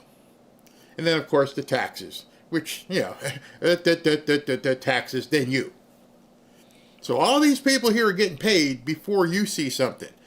So the stock market, when you say, I'm not participating in it, well, this company here that's providing, the plastic, the cardboard, who's on the stock market, well, that company is profitable because this Publix, is our grocery store, is selling more eggs. And Publix says, I need more eggs. And then the chicken guy goes, I need more cardboard to put in these eggs. And I got to make more cardboard, and I got to pummel it and everything else and shape it. And then the train's got to bring the stuff, it all flows together. And most people go to the supermarket and go, damn, this is too expensive.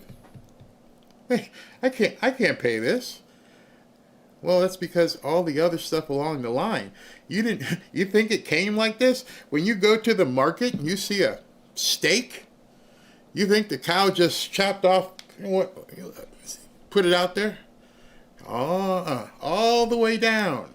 So when you're hearing soybeans and you're hearing corn and you're hearing grain and you're hearing this, it goes all the way down before it gets to you. Some of you guys are like, Barry, this is just elementary. You'd be amazed how many people don't know. Or if they do know, they don't really sit back and go, oh, wait a minute, yeah, there's something called the supply chain.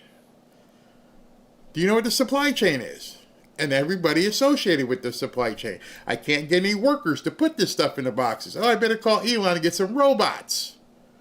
Oh, yeah, now things are flowing better. So you do participate specifically in the economy. This doesn't go your way. Do you guys have workarounds to deal with this so that you don't lose, I think the foothold that you have with these tariffs? Are there ways to do this if the Supreme Court comes down on you the wrong way? Sure. One of the things they talked about is Section 232, which was 9-0 at the Supreme Court. And that also is about tariffs. So there are plenty of tariff rules that the president has no matter what. But the answer is... So some of you guys right now should be Googling Section 232. What the hell is Section 232? Oh, it's one of the insurance policies. He already knows if this gets done and we can't do this, we're going to go and do it this way. There's some information for you. Section 232. Go look that up. As you're watching news and people say stuff, and you don't know what was that? Section 232. How to give me the remote? I gotta rewind. What did he just say? Because you're listening to it, and if you hear something you don't know, don't just keep going. No, stop. Hey, Howie, what in the hell is Section 232? These judges are going to side with Donald Trump. I'll give you an example. That Kavanaugh, Justice Kavanaugh said, imagine a meeting in the Oval Office where they have the power, because the other side agreed that the president has the power under this IEEPA rule. They admitted that he could just cut off trade to a country. So he says, can you imagine a meeting in the Oval Office where they say to Mr. President, you can cut off trade to this country? Yeah. And then the president's, well, that's too much. Let's. Okay. What is IEEPA? You see, I don't know if Rob, see, the news people should, and you heard me often during interviews, I would say, wait, back up. You just said something off the cuff that most people won't even understand what you just said. Most people will listen to that news interview and go, oh yeah, what's IEEPA? And it's too late, because you're like, oh yeah, they're going to use I don't even know what the hell IEEPA is. IEEPA. IEEPA. Now you have Section 232, and now you have IEEPA to go look up. You can educate yourself as to what the hell these people are talking about, because the news isn't going to tell you. They expect you to continue being dumb. They count on you being ignorant. They count on nobody explaining it to you. They don't want you to know. When everything happened with the socialists up in New York, I told you they were going to come out and say, oh, it's a repudiation of Trump. What did they say? It's a repudiation of Trump. So now the tariffs get overturned. Oh, it's unconstitutional. It's illegal. He can't do it. Meanwhile, Howard Lutnick's like, yeah, we got Rule 232. We're going to use this. We're going to do that. They're skating to where the puck is going to be. Something less, and they say, no, Mr. President, you can't do less. You either have to, blow them up with trade and have a full embargo or nothing. It just doesn't make any sense. The concept is you can always use a weaker power to get weaker measures. That's very sensible, and that is what the judges are going to agree, that if he can cut off trade, he surely can set a tariff. He can set a tariff. All right, so just so guys let you know, it's 11:57. The 11 o'clock announcement never happened yet. It has not been canceled. Everybody is on standby. The feeds are all like coming soon. So we don't know what's happening. SV, if you see any information, let me know. But we are an hour, as of right now, an hour overdue. And which is really funny, because I have an interview scheduled for 2 o'clock. I was going to do 2 separate shows. I don't know how long President Trump's going to talk to, so I have to figure out what I'm going to do as well. In the meantime, let's continue. All right, that's interesting. It'll be obviously a case to watch. We could get a pretty quick answer is what they're indicating, because it's a very timely thing, a timely decision. It needs to be decided quickly. I have to ask you, because you're one of the most New York guys I know, and I know your story of... All right, so people, Yvonne goes, what is Section 232? And I see here, Rhonda went and looked it up, and it says, allows the president to put tariffs on imports if national security is under threat. So they're already going there, which is also tell you, if national security is under threat, what would be the perfect way to prove that national security is under threat? Insurrection Act. So I'm thinking these guys have all sat back. The fact that he put it up there and went, yeah, Section 32, and then as you guys looked at it and said it's where national security is under threat, oh, what would be the best way to prove the national security is under threat where you can't, and he has broad discretion? Bam, Insurrection Act, Section 232, nothing changes, and now you can't leave. Movie from a line from Bronx Tale. You can't leave now. Now I control everything. You put me in this position. I didn't want it. I told you guys to do something. You better do it. You didn't do it. You didn't act. Now, I remember my mom used to say something. Now you must feel. That means the whoopings were about to commence. You didn't listen. Now you get to feel. And I almost watched those videos with President Trump. It was almost like my mom speaking to me. She's like, yeah, you're not listening. I'm only going to say it a couple times. I mean, don't make me. It's going to hurt me more than it's going to hurt you. Which it never did.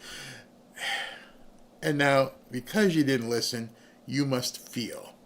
I almost feel that that's something being said right now. Mom, you talking to me? Obviously, 9/11, you lost your company, you lost your brother. We've got a new mayor in New York, and some of the comments, the things he said in the past, very alarming to people, and I'm sure they are to you as well.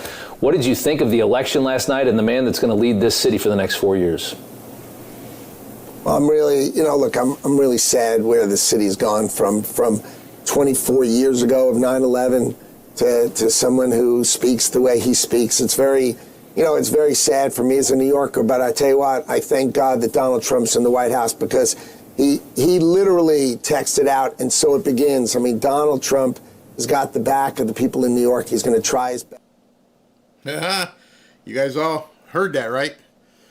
Howard Lutnick brought it up. More than likely, they spoke about it. And so it begins. We were wondering, what does that mean? And he just brought it up. The Secretary of Commerce in the cabinet. President Trump spoke, and so it begins. Just pointed it out. Asked to make sure that he can reduce the kind of bad things that can happen to the extent he can from the White House. Donald Trump's got the back of New Yorkers, and at least that makes me feel better for New Yorkers. Yeah. As far as the plans, you freeze the rent. You put in bottom barrel prices at grocery stores all over the city. You put 5 of those in one in each borough. What happens economically to the city when these plans are implemented? Well, look, first off, you destroy everybody who's not in the high-end grocery stores, but every bodega and all the little businesses. They all go out of business. Then the people who rent them space, they all get crushed. And then every landlord, of course, they can't raise the rent. And so since they can't actually raise the rent, they can't invest in the buildings. They can't get a return on the buildings. So the buildings get worse and worse. And it's just we know what happens if you don't let ordinary business run and you try to change the rules. If the rules could have been changed, they've been changed, and you could point to one city anywhere in the world where this is gorgeous. And you can't. Because these policies are good for elections, but they're not good for governing, they're not good for leading, and they're not good for the people who voted them in. They just bought somebody's, good TV ads, and they'll pay for it. It's really sad. It really is sad. It's sad how few people really understand some of these realities. Okay, so we're ready to go finally, and it looks like I see Howard Lutnick here. Hold on. Because again, we're bringing drug prices down to levels nobody ever thought was possible. Tremendous cuts, 200%, 300%, 500%, 700%, a little bit more than that. So today I'm thrilled to announce that the 2 world's largest pharmaceutical manufacturers, Eli Lilly and Novo Nordisk, have agreed to offer their most popular GLP-1 weight loss drug. I call it the fat drug, remember? At drastic discounts. They're very effective drugs, and so far I've never heard anything bad about them. I only hear good about them. It's pretty. Is there anything bad about them, Bobby? I don't know. I haven't heard anything bad. Someday maybe it'll come out, which will notify you immediately. But so far I haven't heard that, including the drugs known as Zepbound and Wegovy, often called Ozempic. This is a triumph for American patients that will save lives. Is there anything bad about them, Bobby? I don't know. I haven't heard anything bad. Someday maybe it'll come out, which will notify you immediately. But so far I haven't heard that, including the drugs known as Zepbound and Wegovy, often called Ozempic. This is a triumph for American patients that will save lives and improve the health of millions and millions of Americans. Amazing thing. They are amazing. I want to thank Eli Lilly CEO David Ricks, a friend of mine. We've worked long and hard. He and I got this whole thing started in a way. And Novo Nordisk CEO Mike Dustar for joining us today. Great, talented people. They make a lot of money. I looked at the money, but they're entitled to the money because the companies are doing very well. Along with Secretary Robert F. Kennedy Jr., Secretary Howard Lutnick, Do you take any of this stuff, Howard? Not yet. Okay, good. CMS Administrator Mehmet Oz, he doesn't take it. Food and Drug Administrator, Commissioner Marty McCary, and Director of Medicare, Chris Klump. And we have Steve, where's Steve? Is he here? Head of Public Relations for the White House. He's taking it. The United States is just 4% of the world's population and consumes only 13% of all prescription drugs, yet pharmaceutical companies make 75% of their profits from the American customer. I would say that's not so good, right? It's not exactly great.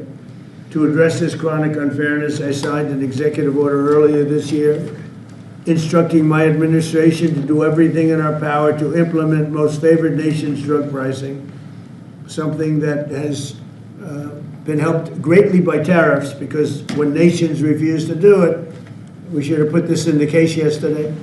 I just say, well, if you're not going to do it, we're going to charge you a like amount of tariffs.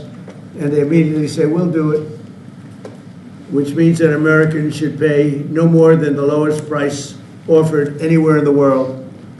So that you've heard for years the disparity where you'll pay $150 for a pill in New York and you'll pay $10 for a pill in London.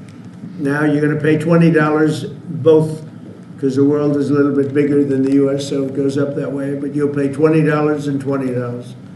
A tremendous advantage to our country after years of being abused by the world system. Already Pfizer, AstraZeneca, and EMD, Serrano, have agreed to drastically lower their prices for American patients, and today Eli Lilly and Novo Nordisk are joining the phenomenal list of the most exciting announcements. I mean, nobody's ever had announcements like, and this has to do with other pharmaceutical products also, but we're covering this today because it's such a big seller. I guess it's the #1 selling thing there is today.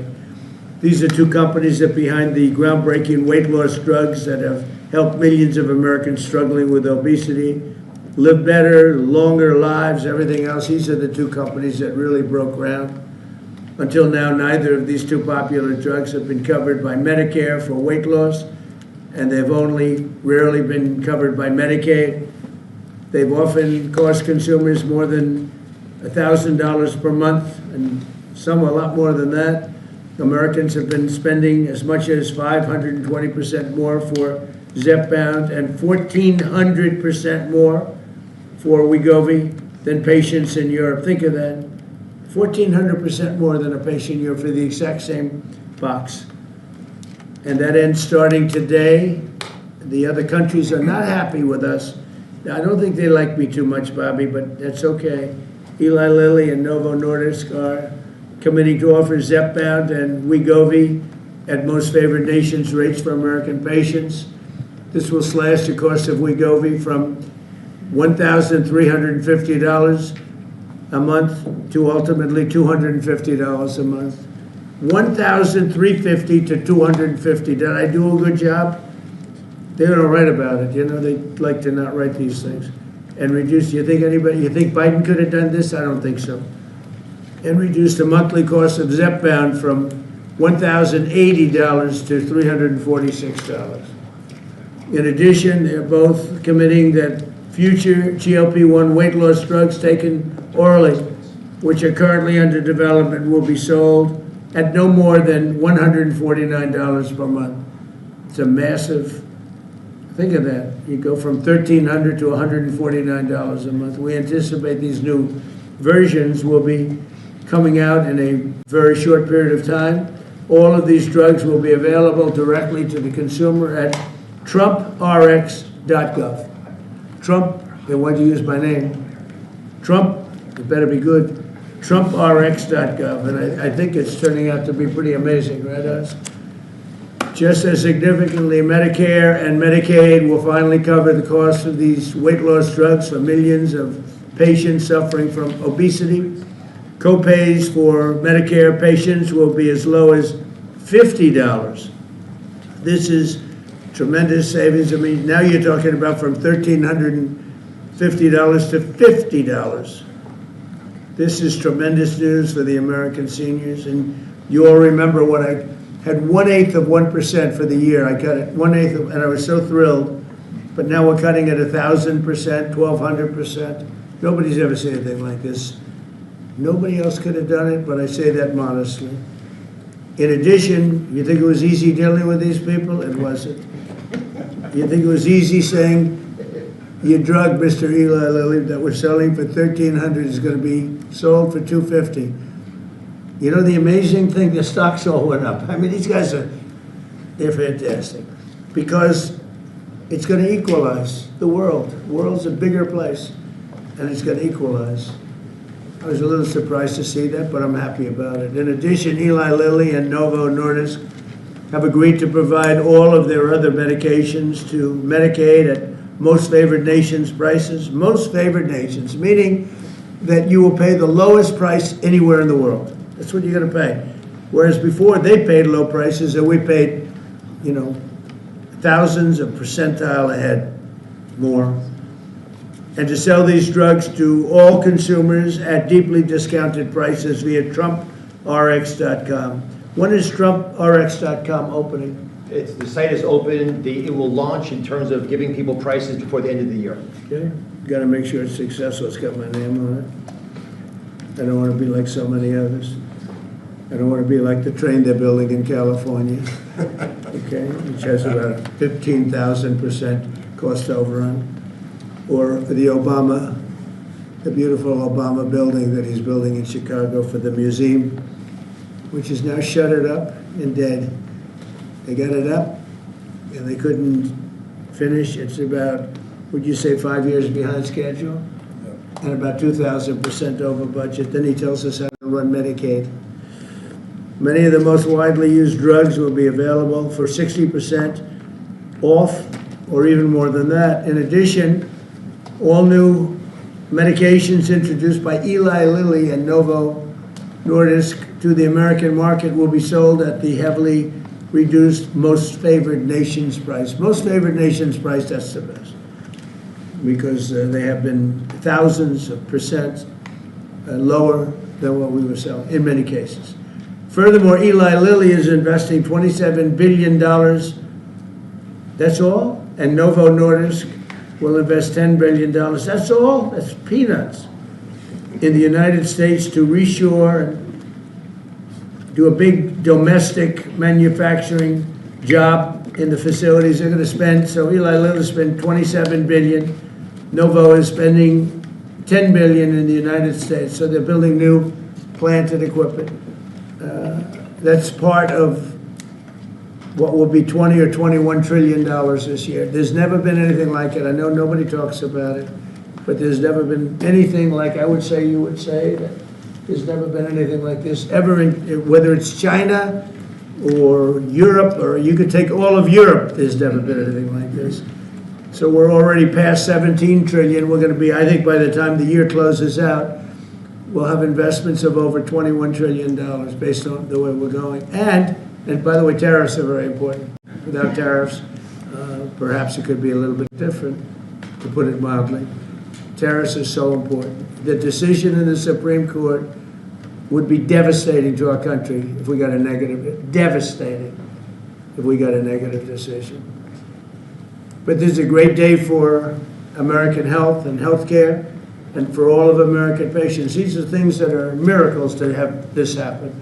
And we're bringing all our medicines, again, because of tariffs, we're bringing all our medicines. If you remember where during COVID, we made almost no medicine here. We had to go to China, we had to go to Ireland, we had to go to other places, UK, to get our medicine. We didn't make it here. Now we're making it, we'll soon be making it all here, again, because of tariffs. And my election, but because of tariffs much more. For years, politicians have talked about making health care affordable, but my administration is actually doing it. Americans deserve the best health care in the world, and we're now getting the best health care at the lowest price.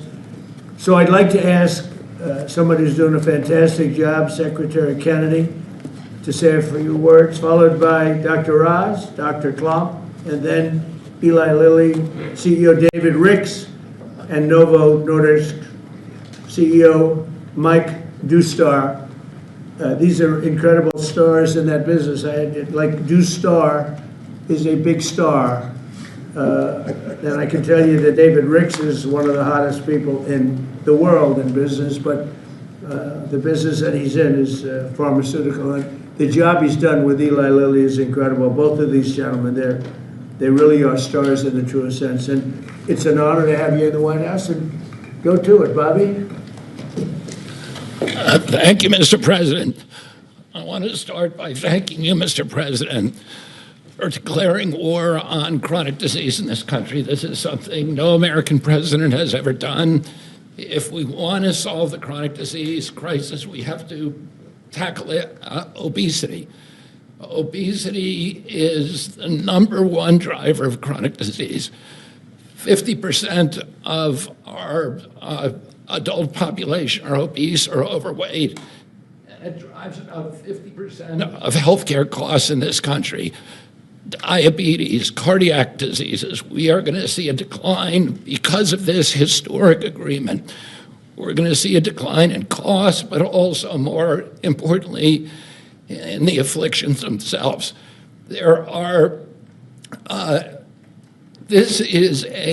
President Trump is the friend of the forgotten American.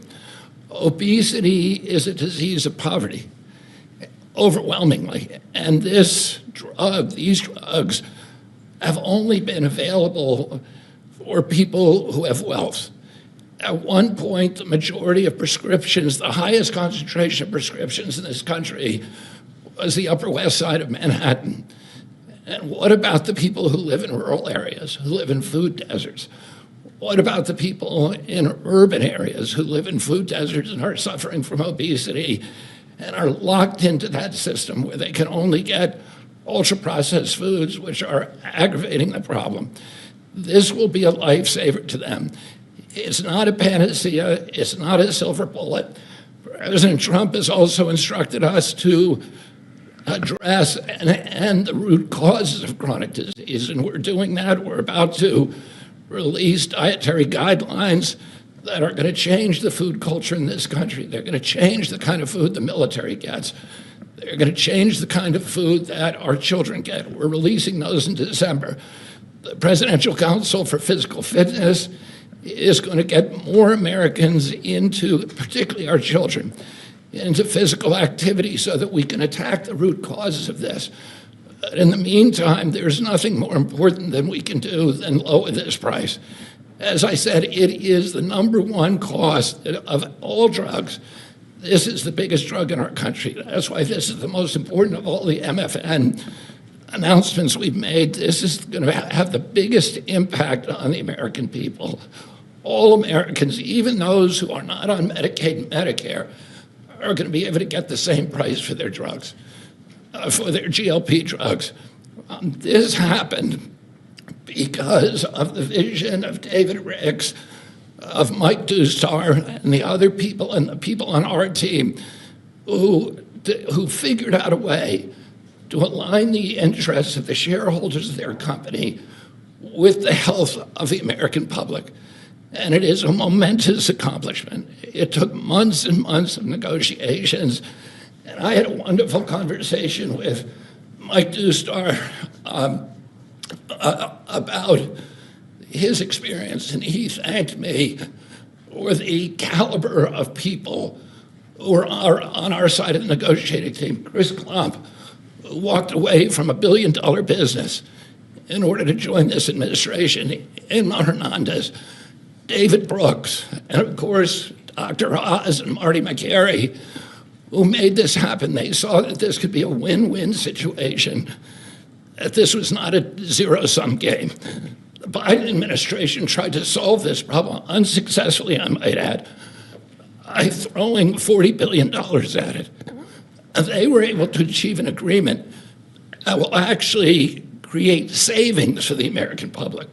So we're making all of this available at a savings, and that's because the price of diabetes prescriptions is also going to drop. And the savings that we get from that are now going to make it available to people who do not have diabetes, people who have a BMI of 27 and above, or pre-diabetic, or have heart disease risk, they will be able to get it, but everybody will be able to get this drug, and it's going to change. We will lose, the American public, because of this agreement, will lose 125 million pounds by this time next year. It is going to have dramatic effects on human health in this country. And I want to thank President Trump for his leadership. He said that I'd gotten a lot done as HHS secretary, but almost none of that is due to my ability. It's because I'm surrounded by people who are smarter than me, who are more able than me, and those people came into the administration because they were inspired by President Trump. People like Chris Klump are here because they see this. Do you think they are smarter than you and Yeah. more able? No. Believe me, they're a lot smarter than I am. Why don't you take that job? He doesn't really mean that he's being modest, I promise you, but It is true, unfortunately. it's a beautiful thing. But I want to thank you, Mr. President, because you've made me a success here by allowing me to attract these extraordinary people. And I want to again thank David Ricks, who we've been in this Oval Office again and again. You keep saying he's the smartest guy in industry, that he could talk a dog off a meat truck. But they came to the table, and Mike Newstar told me, he said, Well, you convinced people for 20 years that it was okay for Europe to pay $10 and for America to pay $140. That's why they make 45, 50 million a year. He did. Finally, I said, I've had it, right? You did. He did. But anybody could do that, and they're entitled. But now it's down to what it should be. and Mike Newstar told me what a pleasure it was to negotiate with people who were smart, who had common sense, who were able to put themselves in his position and hammer out this deal that is good for everybody. And it's great for the American public. I want to close again by just saying that this is a tool in the toolkit. It is not a silver bullet. It is an arrow in our quiver. It will allow a lot of people who are locked into high-risk obesity to finally lose weight, to reset, and then start doing the kind of things that will address the root causes of obesity. So I want to thank these extraordinary CEOs for sticking with us on this, for allowing us to make this happen. Mike Newstar said to me, he said, we've known we've had to do this for many years. We just haven't been able to get over the edge, and that this President Trump's order, his executive order, was a catalyst to do something that we always knew needed to be done.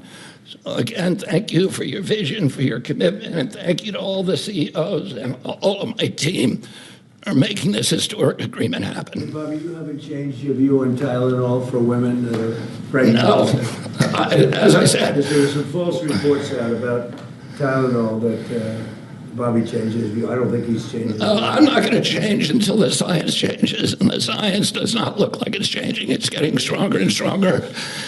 Every day, what we recommend is that pregnant mothers, talk to their physicians, that the mothers of small kids talk to their physicians, and we've advised the physicians to reduce the thresholds and to reduce the amount of Tylenol that they give to children as much as possible, and only use it when it's absolutely critical.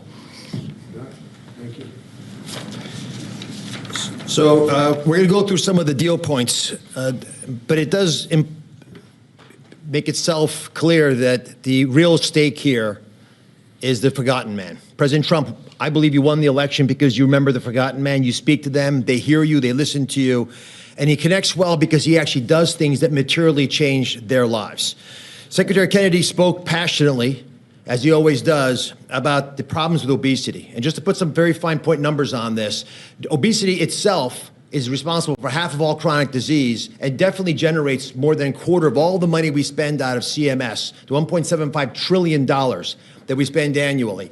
We need to address this tempest of dramatically increasing prices for health care. And you're not going to do it just by throwing money at the problem. You have to actually literally deal with the causes of the increase in price. And pharmaceutical prices are a part of that. They've been a part of it for a long time, but this president insisted that we address it. In fact, the first time I heard this directly from you, sir, was in January at Mar-a-Lago, where he took Secretary Kennedy, myself, Mr. Ricks, who you'll hear from in a second, to dinner, and demanded explanations for most favored nation pricing and what's wrong with it. And there was not a good reason against it. Now, MAHA is critical.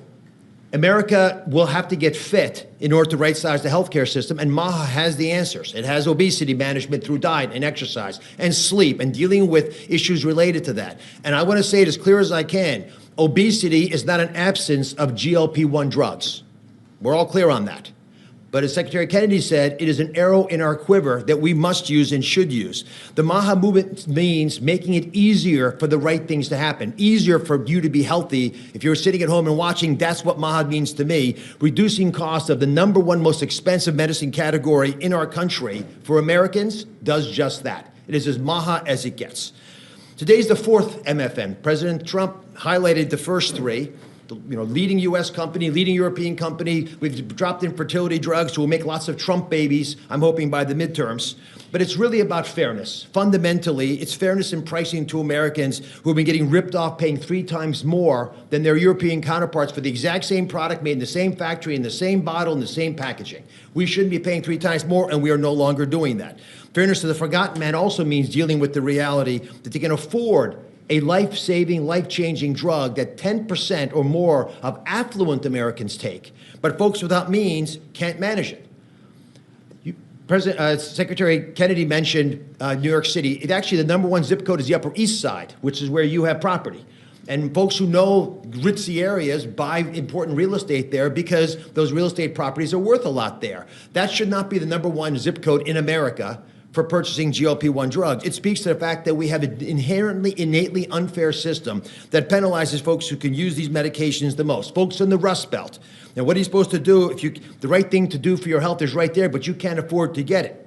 Folks need to be able to utilize these life-saving medications, and being fair about its distribution is essential. And we are democratizing access to these medications and dealing with a moral imperative to make sure that all Americans have access to avoiding all the obesity-related complications by making sure they can afford, if they do things right, not just MAHA-appropriate interventions, but also medications like this. In fact, we think these deals, and this part's very important, we believe these deals within 2 years, by the time the ink dries on these contracts that were signed earlier today, within 2 years, based on our health improvements, we will be budget neutral. These drugs will not cost us money. The American taxpayers will be getting their money back. That's how important it is for us to reduce the cost of health care in this country, especially when it's due to preventable problems like obesity. In addition, we have an update, Secretary Kennedy. We thought it was 125 million pounds. Mr. President, our estimate, based on the company numbers as well, is Americans will lose 135 million pounds by the midterms. But I don't measure it in pounds. I measure it in saved lives.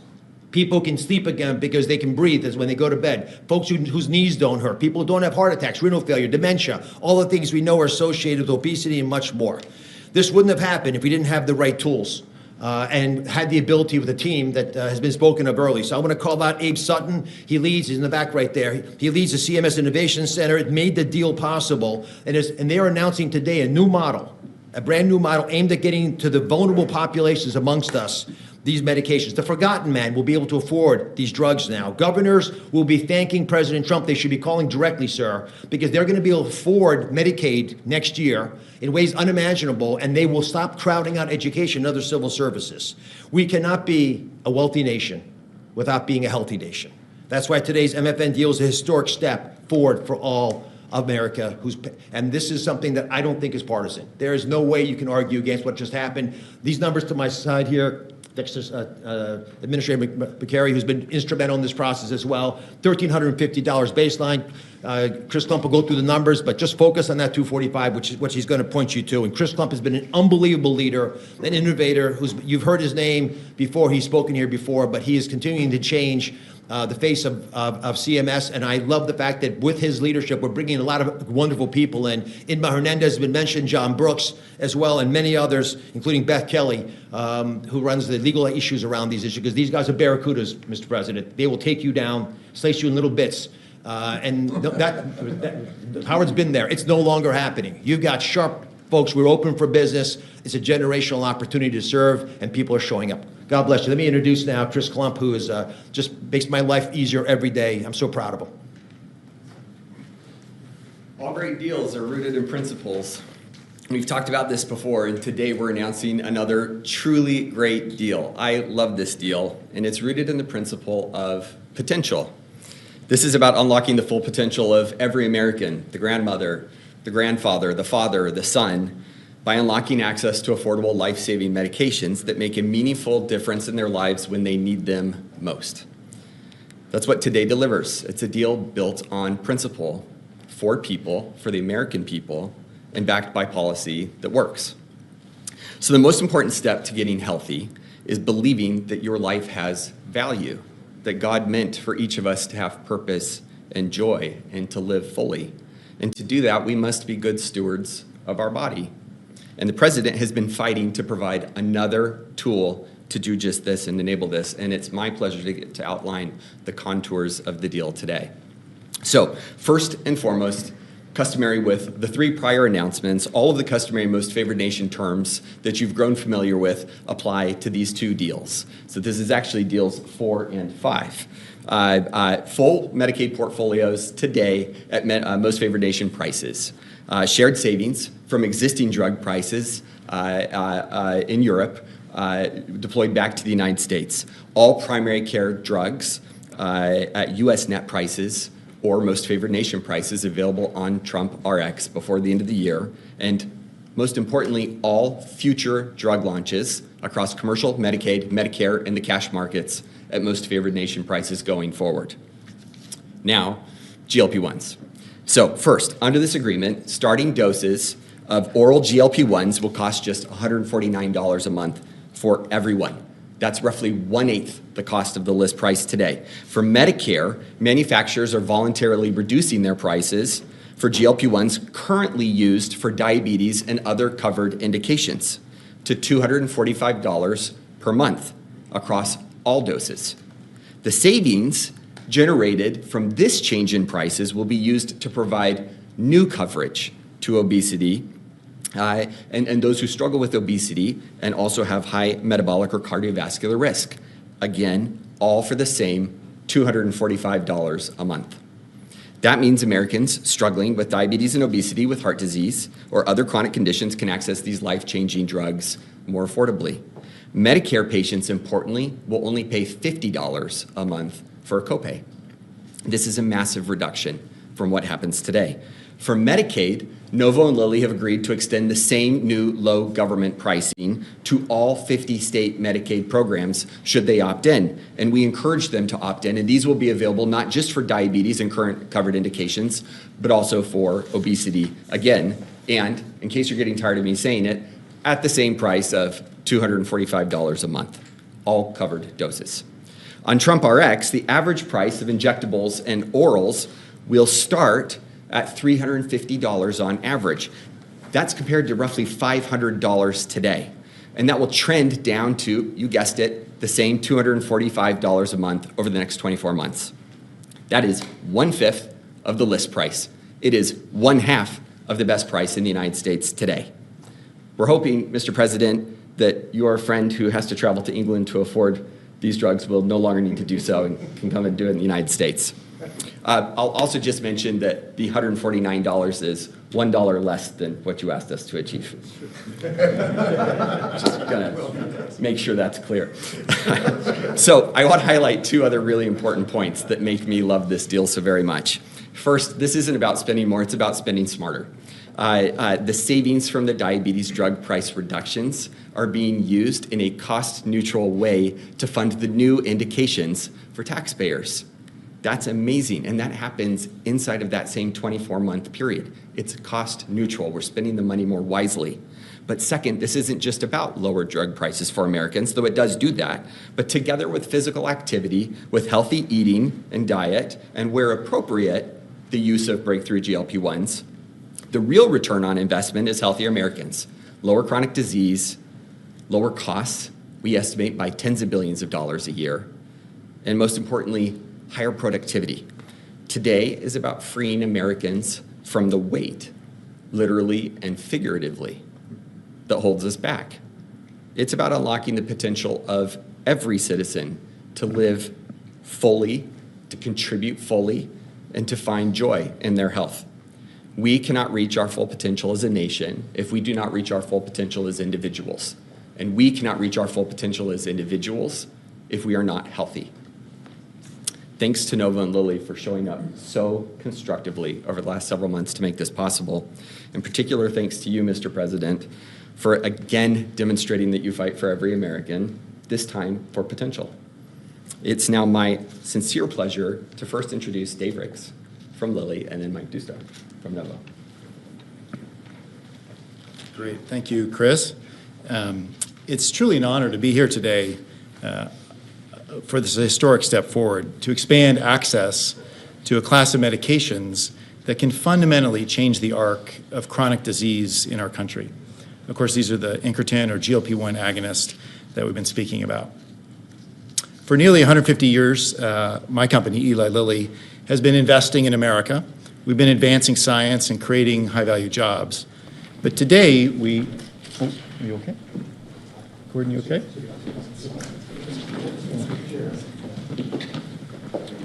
Yeah. Oh, no. What? Press, we're going. Thank you, press. Press. Guys, cameras, we're done rolling. Cameras.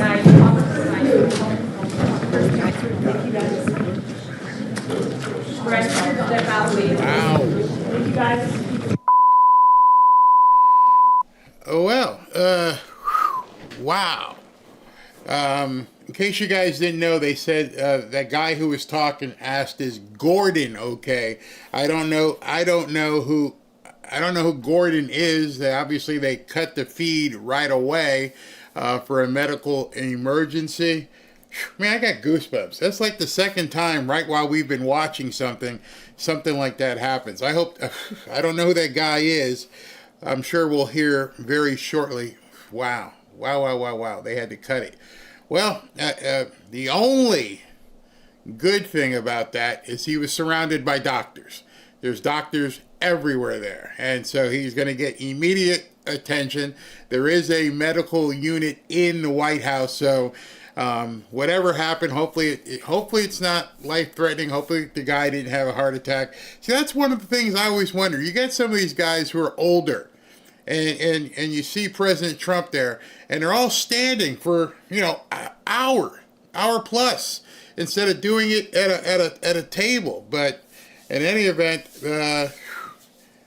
not sure who the guy was. I'm sure we'll hear about who it was, but they had to cut that right away, understandably so. Well, wow. In any event, let's continue. Let's pray for this guy. Hey, God, hope this guy Gordon is okay, and that you can stabilize him. Whatever has affected him, I hope he will be okay. Wow. I doubt they're going to go back to it. I mean, they were just, unless they were going to take questions, I don't see President Trump going back to it or anything. I'll keep, the feed did not cut off. The feed was stopped. So usually I get a notification that says event has ended. I have not gotten that notification, so they may have just cut the broadcast at that point and may bring it back. Not sure. In any event, while we're waiting to see if that is it, we can continue. You always got to have other content ready to go just in case something happens, but you just saw it. So anyway, let's talk about what we just watched. I started the show at the very beginning, and I told you I had rumors, I had information. I just got the notification it's over, so they're not going to resume it. I had notification earlier that this was not going to be the announcement we were hoping for.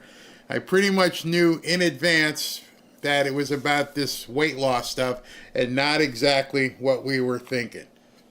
And that's how it turned out. So that's what it is. I don't like the timing of it. I told you I would be disappointed. I most assuredly am. I have, again, full trust in President Trump, but this might not have been the time to announce this. We could have waited a little bit to see what's going on with everything. I'm not sure why it was so important to put this out today. You could have waited till the beginning of the year and announced that. But in any event, it has been announced, and that's where we are. All right, let's continue. Before we broke for the event, we were talking about Howard Lutnick. So let me see. I think I have a couple minutes left on that. The Commerce Secretary, Howard Lutnick. Sir, thanks so much. We appreciate it. Good to see you. Under President Trump and Attorney General Pam Bondi's leadership, protecting the homeland from radical Islamic terrorism and violent extremism is one of the Justice Department's highest priorities. So this is something that I found late last night that I didn't see anybody cover. In light of what just happened in New York City and what's going on in Minneapolis, I am amazed that nobody was really covering this.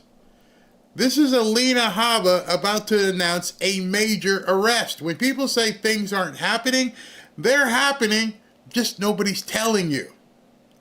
Listen to this. The President's directives to federal law enforcement are very clear. Act quickly, work together, and stop threats before innocent people are harmed. Yesterday, my office, working hand in hand with the National Security Division in my office, did just that and charged 2 individuals by federal complaint connected to the Halloween terror plot in Detroit. The first suspect is charged with conspiring to provide material support to a designated terrorist organization. The second suspect is charged with transmitting violent, anti-Semitic threats across the internet to individuals in the state of New Jersey and beyond. The threat of terrorism is real. When Americans are threatened, we respond fast, focused, and together. As alleged in today's complaint, from around October 4th, 2024 to November 4th, 2025, Tomas Khan Jimenez Gazelle of Montclair, New Jersey, and Saeed Ali Mareh of Kent, Washington, along with other co-conspirators, used encrypted messaging applications to plan travel to Turkey and then to Syria to join ISIS as fighters. In their communications, they discussed detailed travel plans, physical training, weapons including firearms and IEDs, and methods to avoid law enforcement detection. According to the complaint, they pledged themselves to ISIS and were plotting acts of terrorism in our country. The messages also included photographs of Jimenez Gazelle standing in front of the ISIS flag, holding a knife, and Mareh wearing an ISIS hat. The complaint against Milo Siderat charges 2 counts of transmitting threats to interstate and foreign commerce. It describes a pattern of anti-Semitic messages advocating violence, along with images and purchases consistent with preparation for attack, including a knife and sword collection, tactical gear, and images of him practicing at a gun range. Jimenez Gazelle and Siderat are scheduled for initial appearances this afternoon in federal court in the District of New Jersey. Mareh is scheduled for an initial appearance later today in the Western District of Seattle. Protecting the District of New Jersey and the United States, its people, its neighborhoods, and its institution is the core mission of our office. With our partners at the FBI and Maine Justice, we will continue to move swiftly and decisively whenever terrorism or hate threatens our communities. Thank you. Find it odd that that was a day after the election in New York City. To find out there are cells out there. I don't know, I wouldn't consider that a lone wolf type thing. It was more than one. I just did check right now, and they said it's up to seven people in this threat that were arrested. So that's still ongoing as well. In addition, I want to bring something to your attention. That's funny. SV just sent it to me. I actually had it queued up here. Where is it? I don't know where I put it. One second. Hold on. Let me bring it in here. I did download it. Where is it? I thought I did. Oh, here it is. Okay. Let me play this for you real quick. You guys are going to be really interested in this. Of Donald Trump. So, Ken, help me understand, if there were these previous investigations found no criminal wrongdoing involving Brennan, what changed? And what more do you know about this U.S. attorney? Is this a Trump loyalist? It's someone connected to Pam Bondi down in Florida, definitely a Trump loyalist. What's changed in part, Anna, is that there was a criminal referral by the Director of National Intelligence, Tulsi Gabbard, that when you read it, really didn't make a lot of logical sense. It strung together some things and tried to suggest that there was wrongdoing in the preparation of that intelligence assessment that really didn't stand up. But nonetheless, she issued this. She made it public. Where is it?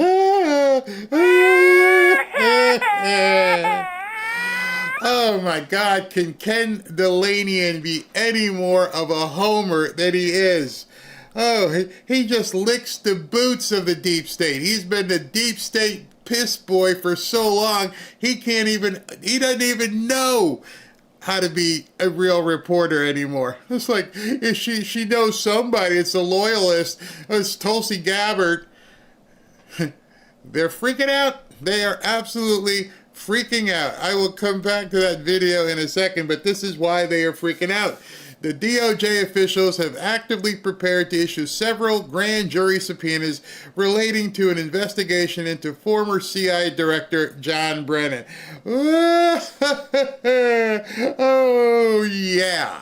And that, we understand, is one of the basis for including Brennan in this investigation and suggesting that there's somehow new wrongdoing, newly declassified information, even though John Durham, as we understand it, had access to everything connected to that intelligence assessment and connected to the FBI's Crossfire Hurricane investigation. So, Lisa, if they have issued grand jury subpoenas, does this indicate they are, in fact, planning to try to seek an indictment? Not No, it doesn't mean that at all. It means they needed to just, practice. That was a television news host who just said, well, just because they've, made these subpoenas, do you think they're trying to get an indictment? These are the idiots they have on television.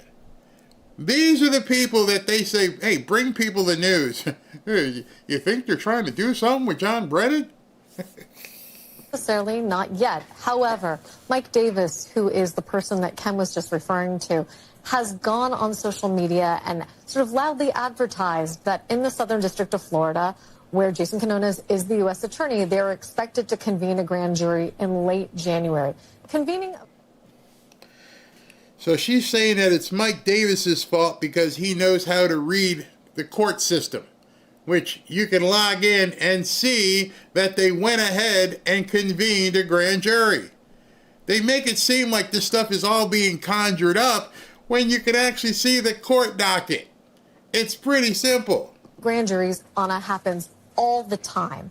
And the fact that it is known, in part, may have to do with the fact that just logistically, a clerk's office has to actually find grand jurors through the normal jury selection process. But why it is that Mike Davis is assigning a lot of importance to that January 26th grand jury in Fort Pierce, Florida, leaves people like me and Ken scratching our heads. I don't give a crap if you and Ken are scratching your heads. I don't care if Ken is scratching something else. They're filing an indictment against this guy. It is coming. Rest assured, something is happening. It leaves us scratching our heads. Why? You don't know why? It's 2025. You just lived through the last 10 years, and you don't know why? Seriously? People who are in the MAGA sphere know that we don't know. It could be that as part of these grand jury subpoenas and as the investigation continues, they are anticipating being able to present to a grand jury sometime either in late January or in the weeks and months thereafter. So do you have a sense of the potential charges that could be in play? How about lock his ass up and throw away the key? And please, why are you waiting until January? Can we do it now? Can we do anything now? Why does everything wait? You know, I don't know if you guys understand what happens in Washington, D.C., but we got about, I'd say, a couple weeks tops before the real shutdown happens. Not the shutdown of the government, the shutdown of Washington. These people all go on vacation for the holidays. If Mike Johnson and John Thune don't do something in the next 10 days, Trump is going to have to act. Washington will be a ghost town. People will be leaving for the holidays, and they ain't coming back to vote. And so then we won't see anything happen until after the first of the year. Everything shuts down. Watch. There may be many of us podcasters we're going to take a week off here because ain't nothing going to happen. All we got is Christmas. I'll be here. I ain't got nothing else to do. I'll wait for the grandkids to come down. Maybe Robin and I will take a trip up North Carolina. But other than that, I'll be here. I'll be watching television and putting stuff on the trees and listening to Frank Sinatra songs. But other than that, do something. We're all sitting here waiting. Do something. Now, there is some good news to talk in that regard. I want to share this with you, and it was very interesting. This is, let me make sure I can see who this is. I'm going to play this clip SV sent me from CNN, and this is Scott Jennings talking about something about what we've been talking about this morning. Well, first of all, I think J.D. Vance is exactly right. They do have to talk about cost of living. They do have to talk about affordability, and he's right that voters will ultimately judge the party in power, the incumbent party, based on the health of the economy, macro and micro. People have to feel like you're on the right trajectory. So I think he's right about that. I think he's right that Republicans are better off to dump the infighting and focus on issues and what we need to do to succeed. And he's certainly correct about this turnout issue. We still have an unproven situation out there about a lot of people who love Donald Trump but don't yet love to turn out when he's not on the ballot. So all these things are correct, and I agree with him. It's, you know, you don't want to run around like chickens with your head cut off when something bad happens, but at the same time, you do want to learn from situations, and I think there's probably some things to be learned last night about candidate quality and the way we're running campaigns in certain places. But we have to remember, these are blue states, very blue states. Democrats won in blue states, and so overreacting and being overly emotional is probably not a great thing today. No, it's not a great thing to do, and I think he hit on something. I've said it. You're telling me in a city of 8 million people, Curtis Sliwa was your Republican nominee. Curtis Sliwa. Who? Why? Yeah, you're setting yourself up for failure. In Virginia, nice lady, nice grandma, but nobody cared about Winsome, and she was never Trump. So why did you put her up? See, the problem that we're having right now is that the Republican Party, which I no longer consider myself a part of, doesn't understand the electorate from the right side has completely changed. They're trying to distance themselves from Trump and MAGA, whereas MAGA's like, well, if you don't want me, I'm not coming to the dance. I don't want this person. Put somebody in that has my values. And up in New Jersey, Ciacciatelli, whatever his name is, Ciacciatelli, he's still in a blue state. Not much to expect. I don't think it means anything in the long side of things, long term. And in addition to that, and so now we're starting to see some of the senators begin to realize we're going to have to end this. We got to end this. And so saw this by Josh Hawley. On the shutdown, do you think President Trump should meet with Schumer and Jeffries? I know they sent a letter. Do you think that would be beneficial at all?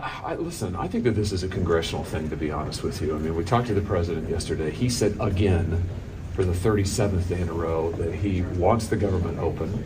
He's willing to talk to the Democrats about whatever it is they want to talk about. But, you know, I mean, listen, he can't fix Congress's problem. I mean, Congress funds the government. Congress needs to go to him with a solution. And right now, Congress isn't doing that. I mean, to your point, Mono, there are no talks that I know of between the leaders of the parties in Congress. This is day 37. I mean, what's it going to take? It's time. Is this a proxy war over health care? If it is, why don't I don't know. I don't know. I don't know what it's a war over anymore with my Democrat colleagues, other than they don't like the president. They feel that the elections on Tuesday went great for them. But I just say this. This is not going well for the American people. Whatever the politics of it are, and I don't care what the politics of it are, I do care that 42 million families are not eating in this country. That's what I care about. So why don't we fix that? Why don't we get air traffic controllers paid and our military paid? And then, you know, people can take their political victory laps all they want. Do you think that Tuesday's election results show that the American people want Republicans to negotiate? Well, listen, I think the people are, the election results are not. I mean, I think it's clear that people don't want this government closed. People need to be able to eat, and travelers need to be safe. The military needs to get paid. I mean, I don't know, the human toll, every day that this goes on, the human toll is worse. The suffering gets worse. And it needs to end. And I think people want it to end. So it's time to bring this to a close. And then if I could, Senator Johnson seems to support the idea of undoing the filibuster because he says once Democrats regain the majority, they're just going to do it, so why not do it now? Do you think that there's more support within your caucus for that than just him? Well, probably. I mean, I think I've said to you all that every day that this shutdown goes on, I mean, the arguments that the president's making get a lot more attractive by the hour. And when every morning we talk to food banks across my state. What are their supplies today? How can we get them reinforcements? What are the churches doing? And it is a crisis. So if you're going to tell me I have to choose between helping people eat or defending the rules of the Senate, I'm going to choose people eating. So every day that this goes on, every hour that this gets worse, changing the filibuster looks a lot more reasonable to me. I'm just saying. Thank you, guys. You see, I think he's correct. I think the longer this goes on, people are beginning to say, we may not have any choice. These people, at this point, Chuck Schumer may be trying to force them into breaking the filibuster. Because in their mind, they think they are going to win in 2026 and 2028 and be able to use it. So I really do think at this point, they will actually start getting some of their people, especially what happened today. I don't know if I have that video. I don't have that video. Oh, yeah, I may have it. Let's listen to what John Thune said. Because now they're going to start cutting flights back, right? As holiday season is upon us, they are talking about stopping 10 to 20% of flights around the country. People are not going to be able to fly home in the busiest time of the year, wherever home may be. 20% of the flights? Plus the law. You're talking complete cluster frig.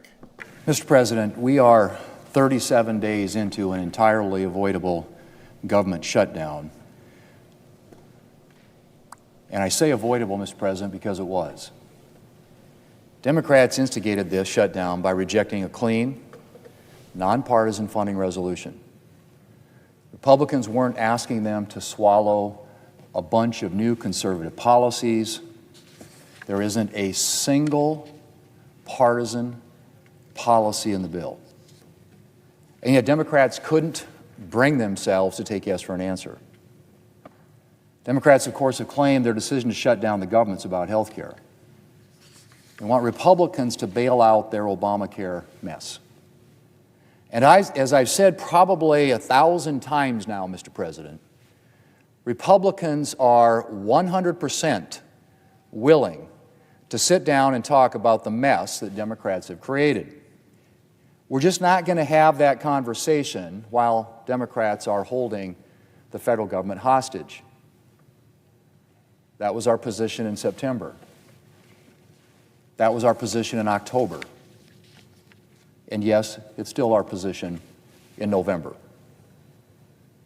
We're just waiting for Democrats to take yes for an answer. Mr. President, I do know that Democrats have been under a lot of pressure from the far left. The far left pushed them to shut down the government. And the far left has pushed them to keep it shut down. As one House Democrat told Axios yesterday, and I quote, "There would be hell to pay if Senate Democrats don't let events play out," end quote. There would be hell to pay if Senate Democrats don't let events play out. That quote from a House Democrat just yesterday. Well, Mr. President, what events need to play out? What more needs to happen for the far left to be satisfied? The pain this shutdown has caused is only getting worse. 40 million Americans who rely on food assistance programs are now at risk of going hungry without a resolution to the shutdown. I'm sure these Americans are doing everything in their power to feed their families, but they can't do that forever. Federal workers have now gone without pay for more than a month, including the people in this building. Will the far left not be satisfied until federal workers and military families are getting their Thanksgiving dinner from a food bank? Because that's where we're headed. And then, Mr. President, there's air travel. Yesterday, the Transportation Secretary announced that as a matter of safety, the Department of Transportation is requiring mandatory reduction in air traffic starting tomorrow because of shutdown staffing issues. That means widespread flight cancellations, supply chain issues, hundreds of thousands of passengers dealing with disruptions to travel every day. The impact this will have will be immense. And all of it because Democrats cannot bring themselves to accept a clean, nonpartisan funding resolution, something that happened 13 times when they had the majority and President Biden was in the White House. So I ask the question again, Mr. President, what more do Democrats need? They got their chairs at the left-wing No Kings rally. They kept their base satisfied through the fall campaigns and Election Day. And as of Tuesday, they have the extremely dubious honor of instigating the longest and most severe government shutdown in history. How much more do Americans have to endure before Democrats are satisfied? Mr. President, the Democrat leader said yesterday that every day gets better for Democrats. The number 2 Democrat in the House has said that the American people's suffering takes a back seat to Democrats' precious leverage. And the senior senator from Vermont, a leading voice on the left. You see, this is the problem I'm having with these people. As you can see, there's nobody sitting there. They're just talking to put stuff on the record. Nobody's going to see this. Nobody is going to waste airtime and show this rambling, ongoing 37 days of talk. It's like staring at a bully and just saying, I'm going to punch you in the face, and saying it for 30 days. Until somebody punches somebody in the face, there's no news. Actually, there's bad news. They're going to cut airplanes. People can't fly. And the Democrats are going to insist on putting this in place. And I have a feeling the longer this goes on, the more it hurts President Trump. Because one of the things he said in there, which now you have to begin wondering, he's like, it's going to hurt supply chains.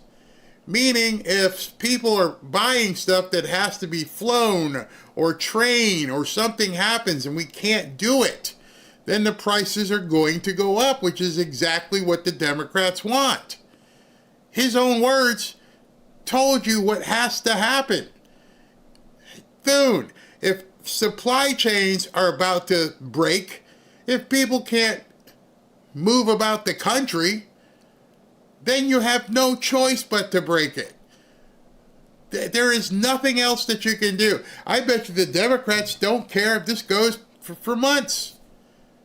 They feel that if people don't get their food stamps, which, by the way, interesting, I went to the Walmart near me. There was no disturbances. And I'm sure you've looked around online. There's not a whole lot of videos of people bum rushing supermarkets and stores. No, I didn't see it. How'd that happen? It's November 6th, 5 days past the time when people are supposed to get their money. Their fake money. Your money. I'm not seeing any riots yet. Are people realizing they got to take care of things themselves? Because I haven't seen the riots. You let me know in the chat if you've seen riots. I haven't seen any riots. See, I see just the opposite. I don't know where you live, but I'm going to share something with you because it's important. Like that guy said, Barry, talk about what's important. To me, as I've been telling you, the financial markets are important. I'm going to do a show on probably Sunday. So all you guys who don't want to hear anything about real estate now, hey, thank you. Talk to you tomorrow or maybe later on today. But right now I want to show you what the socialist up in New York is doing for the economy down here. This is I want you to hear this. Some of you guys might not like it, but it's worth listening to because it's true. This is actual news. Okay, y'all, I'm not going to lie. I did not think exactly this was going to happen. I thought this guy was going to win in New York City. I thought that our market was going to pick up, but I didn't think it was going to happen like the next morning. I'm like, okay, my sellers like settle down. I don't think they're just going to come, racing down and, from New York City, but it's, I don't know. I don't even know what time it is, 3 or 4 o'clock. I've literally been on the phone since 7 a.m., nonstop back-to-back calls. I had showings scheduled for listings that haven't had showings in a month. And yeah, I was wrong because it literally turned on like a light bulb, literally blew off like a firecracker. And the post-socialist New York City political market is here on our shores in Palm Beach. Welcome. I told you for months, if he gets elected, watch what happens. And it's so funny to me. I see so many people making comments online. So many people talking about stuff they have no idea what the hell they're talking about. Oh, it's going to turn Florida blue. Well, number one, we have like a 1.5 million voter registration difference. Number two, the people leaving New York and buying houses in Palm Beach County and South Florida ain't the broke asses. So don't worry about Florida turning purple. These are people who aren't waiting around for a mortgage broker. These are people who are saying, hey, you got a property I can get into, I will buy it cash. That's how bad they want to get out. You call this woman and other, I'm like, wait, man, it's like somebody just opened the floodgates and money's flying. The money leaving New York isn't people who are wondering, or I don't know if I can move. It's going to be tough for me to move. Not those people. These are the people who were making money in New York City, who were subject to the blueness, who are like, I've had it. I've had it. My account is in Citibank. Citibank's in Florida, and I'm moving. What do you got? And I see this stuff on X, and I'm thinking, why aren't people understanding this? These aren't the people fleeing. Wouldn't be fleeing if they were true Democrats. This is what they wanted, right? Right. The people leaving aren't leaving because they want to leave. They're leaving because they feel they have to leave. They feel like they are no longer wanted. Or actually, they are wanted. They got a big targets on their backs. And so, again, it's a matter of perspective and understanding what you're seeing and why what's happening in New York could be so detrimental to that city. The people who actually fund the city are looking to get the hell out of the city. And it's unfortunate, extremely unfortunate, that the people who can't get out are going to be stuck. And so as you're watching the news, don't be the ignorant person who tweets or says something like, yeah, it's going to turn Georgia or North Carolina blue. And North Carolina's already got their problems. They're already somewhat blue. But further south, not gonna be like that. It's absolutely crazy in terms of what's going on. These people are being forced out of their homes. So I'm going to close with something because I've got a 2 o'clock interview I've got to tape, and then I'll do probably this evening. I want to give you an idea of what I'm going to be talking about on Sunday. So those of you who don't want to hear anything about, all the different opportunities, I think I saved something. Let me look at something that I want to discuss for a second. Wait 1 second. Let me see if I can find this. I think I saved it in my yes. This I wanted to make sure I brought this up today. This is kind of important. This is very, very important.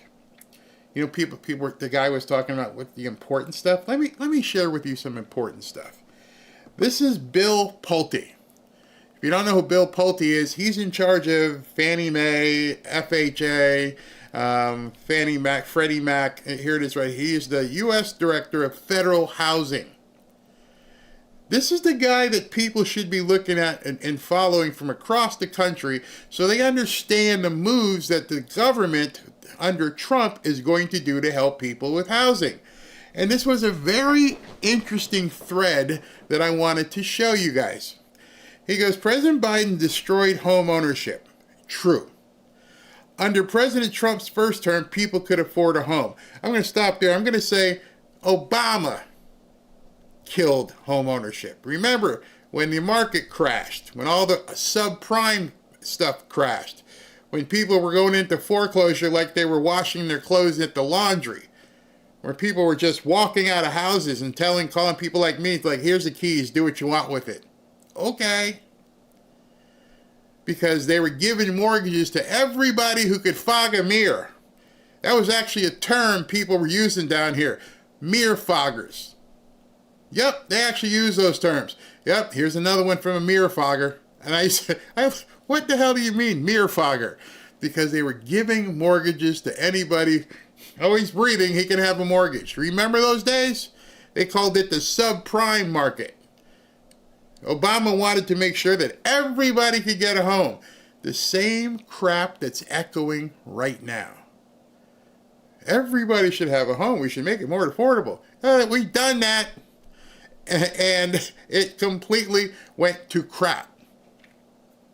So Bill Pulte says, Biden destroyed... And by the way, if you don't know who Bill Pulte is, you may want to go look up and see who his family is. That's another bit of research just so you can understand who this guy is and what he's talking about. Biden destroyed homeownership under President Trump's first term. People could afford a home. We are working day and night to reverse the effects of the last 4 years, so all Americans have the opportunity to pursue the American dream of home ownership. Great. Go do that. But what's interesting is the commentary below it. And some of them, and it says here, this guy says, start with getting rid of LLPAs on refinances. That in and of itself will free up cash flow for millions of property owners. LLPA was made at purchase. Why pay it again? Sent via snail mail. Should arrive at FHA tomorrow.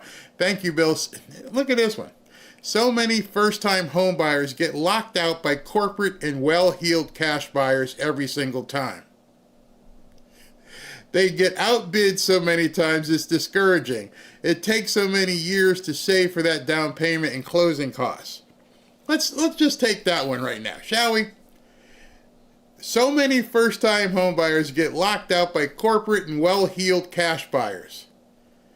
So what do you expect to do? If someone has more money than you and they want this property, are you saying they should not be able to buy it? What is a corporate buyer? Well, I'm a corporate buyer. I am a corporate buyer. You know why? Because every single house that I buy, and here's a little hint for you, every single house is bought under a different corporate name. I am a corporate buyer. I'm not Blackstone or BlackRock, but I am a corporate buyer. And I would urge you to be a corporate buyer. Because if somebody slips and falls at a corporate house, they're not going to sue you and take your stuff from your personal account. So I would advise you that this person doesn't know what she's talking about, and I just told you, you should be a corporate buyer.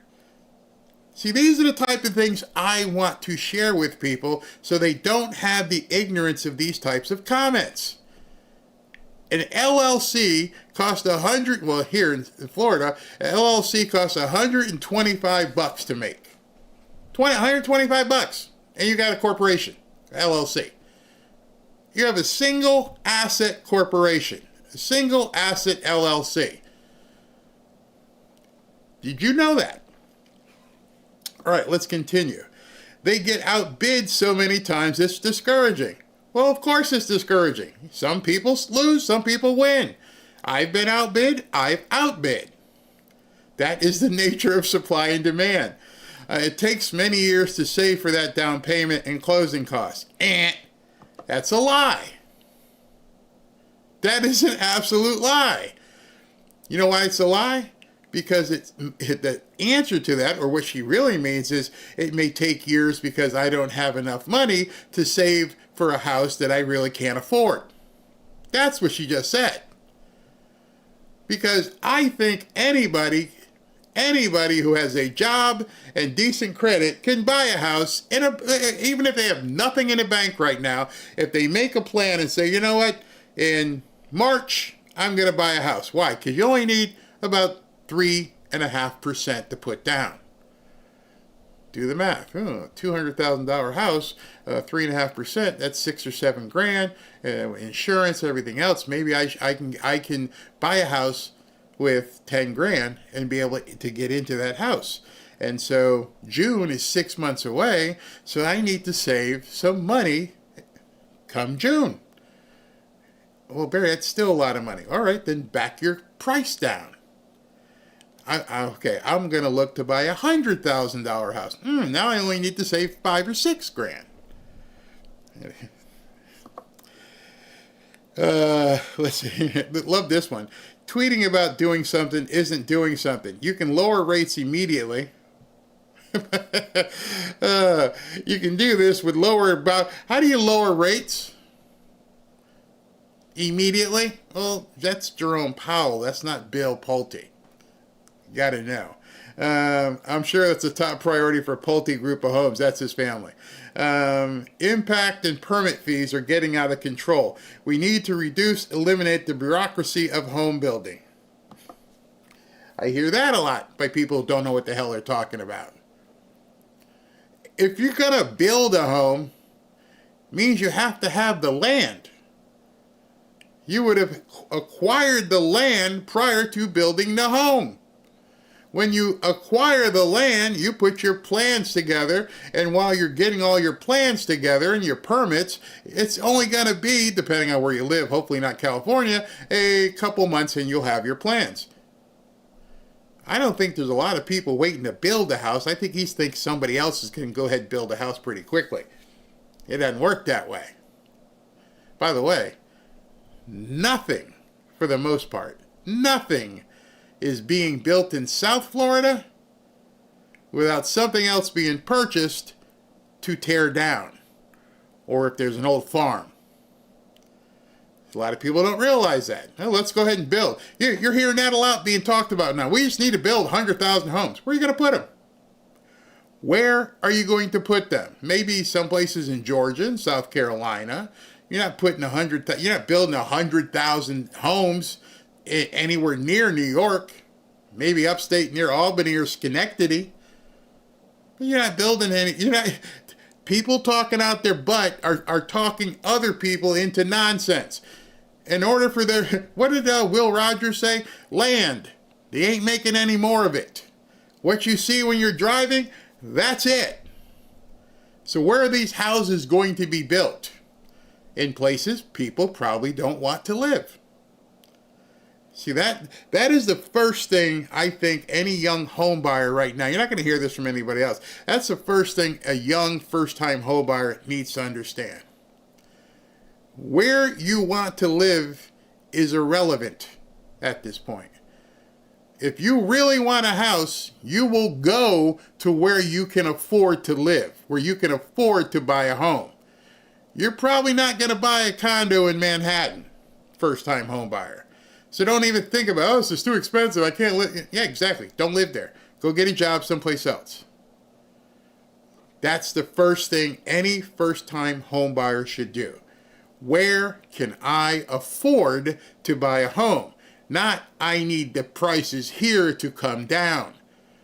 The prices where you are why they are is because there are people who want to live there who have more money than you.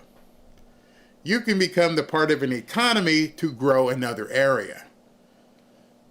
I wonder how many people are pissed off right now. All right, so let me continue with Bill.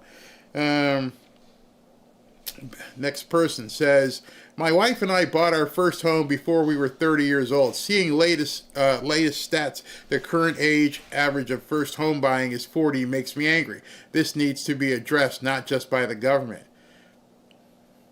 How is the government going to help you buy a home younger if people aren't getting married younger? Another misnomer. I'm old enough to remember the phrase government crowding out the private sector. Never really sure what that meant. Hell, we are living it. That's not capitalism either. People don't want a 40-year loan on a $500,000 entry-level home. They want a $175,000 entry-level home. Well, then go where the $175,000 entry-level homes are. Solve your own problems instead of looking for the government to solve these problems for you. SV said he had to boot some people. I know. That's how they are. They hate this. They hate you trying to better yourself. I'm not going to spend a whole lot of time here because there's so much knowledge for the ignorant to gain. It's up to them to want to gain it. It's too easy to do this and just complain and bitch and moan. You actually have to do something. Somebody asked me yesterday, what qualifies as a first-time home buyer? And the rules change sometimes, and so I went and looked it up. Do you know what a first-time home buyer is? Nope, it's not a first-time home buyer. It's somebody who hasn't bought a home in the last 3 or 4 years. So if you're sitting on a house and you're like, hey, I haven't bought a house in 10 years, you can get a FHA loan with about 3.5% down and under the first-time home buyer program. Nobody talks about that. What if you have, you're a little bit more advanced with dollars. You have a little bit more money at stake. You're willing to do something. What can I possibly do? How can I'm sitting on 7 figures. I'm sitting on 6 figures. Or I got great credit and an investor. What can I do? Well, there's all kinds of things you can do. I have a whole library. An entire library of real estate videos I previously put out. So let me just tell you this right now. People are going to watch this next, 10 minutes. And you can leave if you want to, but this is what I want to talk about on Sunday evening after the football game. And I'm hoping that there are enough people who don't want to just tweet about shit and say stupid stuff and promise the world to people without knowing specifically how to get there. And I'm willing to share it. I waited till now, 3 hours in, to start talking about this. So I want you to take a look at this. This is me from a couple years ago. So I made a video last week talking about why I feel at this point in the South Florida market, flipping is not a viable business. There's just not enough, distressed property out there that's coming to the market to make flipping viable. But there is something that is extremely viable. So it's early Saturday morning when I hit the road. I'm going to show you some things. I'm going to open your eyes to a few things that might make a difference for you. Your source for profit. Hear what you need to know to succeed in today's real estate market. So last week I saw this house here was for sale, was listed at about I think it was $420. I put an offer in above asking price. I put the offer in at $425. They countered. They turned down my offer. Guess what they came back at? They came back at $500,000. $500,000 for this house. It's a East Boca neighborhood, basically a bunch of, middle-class homes. Nice neighborhood, quiet, clean. But $500,000 for that. That's when I realized the market has completely changed, and now I know what's going on. I'm going to take you to a couple more properties and show you where the money is in South Florida. So I'm literally 2 blocks away from that other house, 2 blocks. And it just dawned on me, here is where the market is. Check this out. 2 blocks away, we had a similar house on a lot. It was torn down and new construction is being built. You see, Florida is completely built out. There are no really empty lots where people actually want to live unless you want to go way up north. But this new construction is being built on the site of an existing house that was torn down. So I'm a pretty smart guy. I've been around for a while, done 1,000+ deals, and it just dawned on me, I'm like, hey, how are you able to take down a $500,000 property, tear it down, put it down to the dirt, and build new construction and still sell it? People are buying it. People from up north are coming down. They prefer a house that's completely renovated and, in this case, brand new. This is what they're going to get. They're going to get a brand new house, a new custom home, and this house is going to be just gorgeous. It's going to sit on a corner lot, as you can see. They're going to put a swimming pool in the back. I don't know who these guy Cash and Stern group are, but they've got the right idea. And I realized, why can't I do this? Stop here and get some morning sustenance. Don't be quick to judge me. The wife's visiting family up in North Carolina, so gotta eat. Thank you. Here in another East Boca neighborhood, and you're looking at that house, which is probably built, I'd say, late 70s, early 80s. This house right here, pretty much the same, late 70s, early 80s. And then you look at this house right here, next door to that house, was a tear down, and now this house is being rebuilt. So seeing this development and what's going on here in East Boca, I've also seen it in Fort Lauderdale. I've seen it in West Fort Lauderdale, even some of the neighborhoods where I was buying houses for $60,000 and $70,000 less than 10 years ago are now going for $300,000 and $400,000. And so this phenomenon where they're building these kinds of things, where they're building these houses, these amazing structures, and they're basically tearing down the old properties, that, depending on your political leaning, that's making America great again. That's building back better, for sure. And that's a market that is pretty easy to get into if you know what you're doing. I don't mean it's an easy project. I mean, there's not nearly as much competition. If I were to offer these people across the street $700,000 or $800,000 for their house, and then I would build something like that on that lot, probably get $2 or $3 million. Here we go again. We see an older house, probably late 70s, early 80s.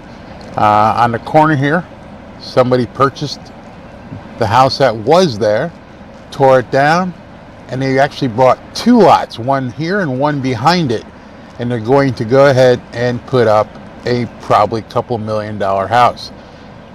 This is something that I'm beginning to see a lot, and it makes a lot of sense, especially when we're talking about basically an overbuilt area with no land available to build. You've got this house sitting on this corner, probably late 70s. You can tell by the windows that's an old house.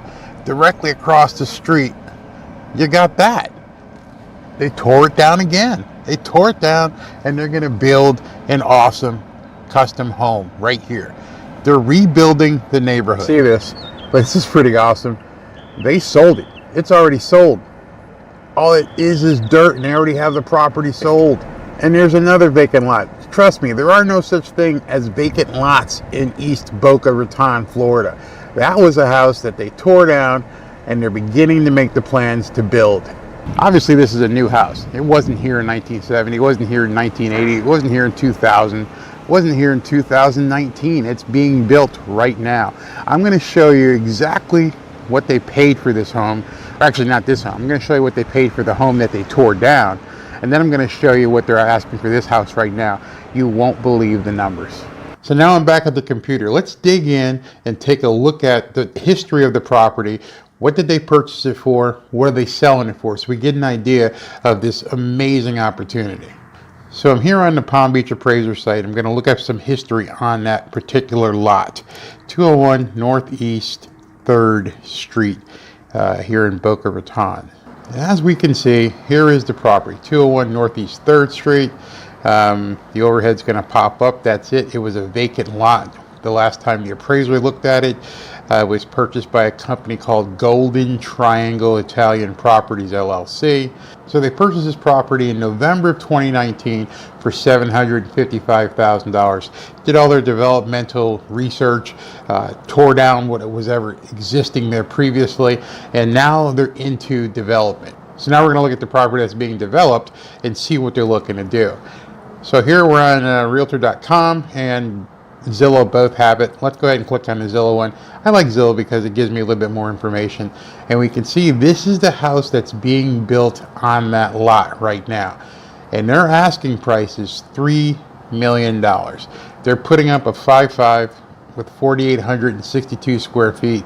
Zillow says it's going to be worth $2.8 million, 2.8, 3 million.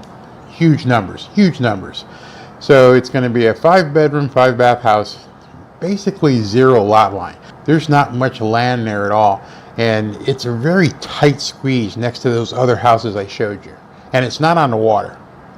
And they've got some artist renderings here showing what the house is going to look like. It's got some great finishes and everything, and here it is. Here's a picture of it as it was being developed, and you can see it's very tight in terms of what they're looking to do here.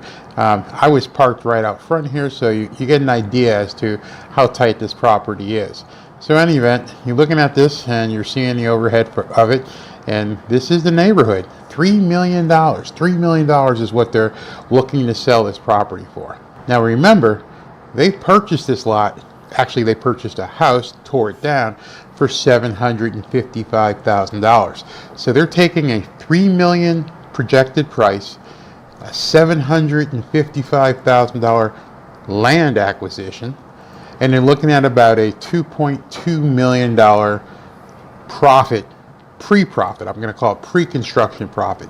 Now you take in your construction cost for a 5,000 square foot home, that could be as much as $300, maybe $400 a square foot. So let's say they're going to spend $300 a square foot on this property once they build it out. $300 a square foot times 5,000 square feet is 1.5 million.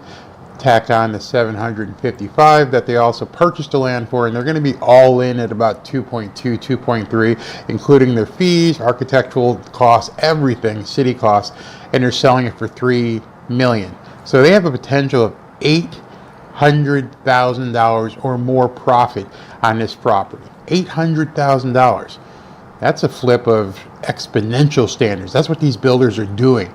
That's building back better. That's making America great again. And it doesn't have to be a $3 million property in East Boca Raton, Florida.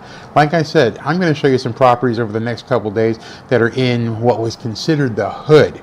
Places where I was buying houses for $50,000 and $60,000 now have houses going in there for $300,000 and $400,000.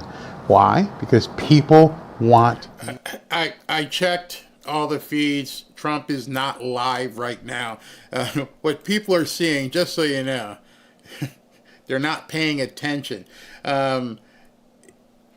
There's a video out that says live, but up in the right-hand side of the video, it says previously aired. There is nothing live right now from Trump.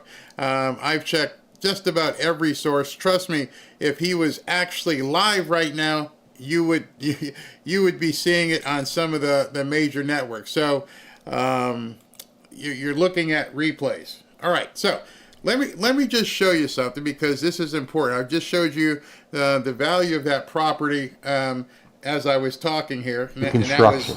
People coming that from was $3 million back when I made this video, right? Okay. So I want to show you what that same property just a few years later. I'm going to have to take that comments off a second so you guys can see it. Hold on, let me go to number 21, and if we move that, 4.1. So what I just took you through is if somebody purchased the property for $755,000, they tore it down and built a house that they then resold, and now that house, literally a couple years later, is $4.1 million. That's the kind of market it is down here. It's probably not like that where you are, but when I hear people saying, oh, they're going to move down here, it's going to turn Florida blue, and why are so many people coming down here, this is what we're looking at. the Northeast are paying $3, $4, $5 million for a small place in Manhattan. And now they're going to get a 5-bedroom, 5-bath house with 5,000 square feet in downtown East Boca Raton. It's a no-brainer for some of these people. So we're going to move forward with looking at redeveloping some property. I like this entire business model. It's not easy. You got to have a GC you can trust, or you become a GC on your own, and then you got to put your financing together. But building in South Florida right now is not speculative. These aren't spec homes. These properties are going to go like that. Many of them are being sold prior to even a shovel going into the ground. That's how strong the market is here in South Florida.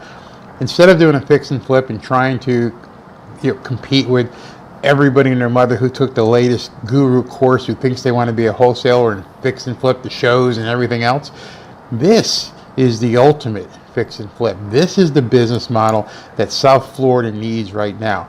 And whether it's affordable housing, tiny homes, or luxury mansions, there's so much opportunity here that I can't bypass it. I'm just looking over at some of the comments. I've checked a bunch of different things. I don't understand why this pisses people off. I really don't. I don't understand how people look at prosperity and think it's a bad thing. Yet at the same time, at the very same time, they're complaining about opportunity and affordability. Something's not jiving here. If people want to learn how to make themselves more marketable so that they can afford things that they really want, then they have to understand, they have to learn. I didn't know how to do this. Somebody taught me. But I don't get it. It really pisses people off. Oh my God, he's talking about money. Oh, we got to run. Wow. President Trump has done this his entire life. You voted for a guy who's doing or has done on a large scale what some of us do at a smaller scale. And I'm trying to introduce you people to this and saying, hey, it's here for you. There's no school you need to go to. You don't need a degree. You don't need any special training. All you need is this, and then to get started. And so what I was showing you there, at the time, I was learning myself. And I showed you something on that video, and I said, these guys, I don't know who they are. Well, what do you think I did? Hey, did you just buy this piece of property? Yeah. What are you going to do with it? Yeah. So what are you looking for? Are you looking to do this more? Are you looking to, if you can find stuff. Literally. Hey, did you just tear this down? Yeah. Is this all you're going to do, or are you looking to do more? Oh, look, we're looking to build a lot. Okay. What are you looking for? I'll come out here and run around and try to find some. I sold them 3 properties. I sold them 3 properties in the span of about 4 months. Just from looking on a sign. I wasn't a builder yet. And I'm like, these guys ain't got time to go knock on doors and send letters. These guys are building $1 million homes. And so they need land. I'm like, all right, I'll do some footwork. And then I learned what to say and how to acquire properties that we're going to tear down. Yeah, sight unseen. We'll pay you this much. Don't you want to see it? Nope. Don't care. Think about that right now. If all you had to do was pick up your phone and look on a computer and say, how much? And somebody says to you, well, if you gave me 900,000, I'll sell. And some of you sit back and go, I don't have 900,000 cash. Neither did I. But I knew who did. And so I found lot after, not lot, but we called them lots because we were tearing them down. I found house after house, and they would say, I want 550. I want 850. All right. Then I call the dude. Hey, dude. Yeah, I found one. What you got? Well, it's about 880. Oh, really? Yeah, because if I bought it for 820, I'm going to make 50, 60 grand on it. They didn't care because they were looking at building for $3 million. And so he would say, how much? I'm like, yeah, 810. The first one, I'm like, wait a second, I went way too low. But after that, I got into it and they didn't care. Hey, if it makes sense for their numbers, then I started using their forms and I understood what their basis point was going to be. So when you're seeing this, the people who left and didn't want to know, they're like, oh, that's too rich. We don't know. You don't need anything. That's the part that you guys don't understand. The fear of learning is what's holding people back. I'm telling you. It's all the misinformation that's going on out there. People going up on stages and saying, hey, we're going to do this big old thing and help first-time home buyers. How? I'm just saying. 60,000 for a 3-bedroom house back then. Yeah. Barry, I'm irked. Your content is so good, interesting that I can hardly pull myself away, even though I've got stuff to do before my surgery. Oh, hope your surgery is good. At least I can go back and watch. And I know that people aren't talking about this. I know it's different. I know it's scary because nobody wants to show you behind the curtain. See, I'm going to tell you guys some knowledge right now. It's probably I shouldn't, but I am. All right, so let me tell you something. Robin and I bought a house, and we're going to be making it. There's no renovations. We're just making it presentable to sell, put on the market, and it's going to be, going to be a large purchase for somebody. And Beth, one of the mods right in here, is going to be working as a project manager on the transaction. Ashley and her are working. Ashley's never done it at all, and I don't know what Beth's experience is on doing this, but this is how you get in. And so Beth is going to meet me Saturday. She's going to meet the contractors. We're going to go ahead and get the contractors signed up, and there's going to be a timetable, and we're going to do project management. Ashley's working on the financial end. She's talking to the investors and understanding how the payments go and everything else. And you won't have to believe me. You guys who are talking to Beth go, Beth, did you actually not have any experience doing this? Beth has experience on the other side. She was a mortgage processor and she understands how to do mortgages, but she hasn't been on the other side of investment. And she's going to meet me at 10 o'clock on Saturday. I'll probably do a video with her. And I'm like, okay. And then, without giving out too many particulars, because there's crazies out there, Beth is going to be able, if you guys reach out to her, and she'll say, yeah, we did this, we did this, we did this. Barry wasn't bullshitting, excuse my language. We did this. And you're going to see from start to finish how it works. Well, start started about a month ago when we found it and bought it. Now the rest of it is, how does the process take place? And I guarantee you, Beth will then go, well, I want to do it. And that would be the most, how could I say this? It would be so compelling to me, so pleasing to me to help Beth on her road to purchasing her own or an investment property, is to be able to introduce her to people.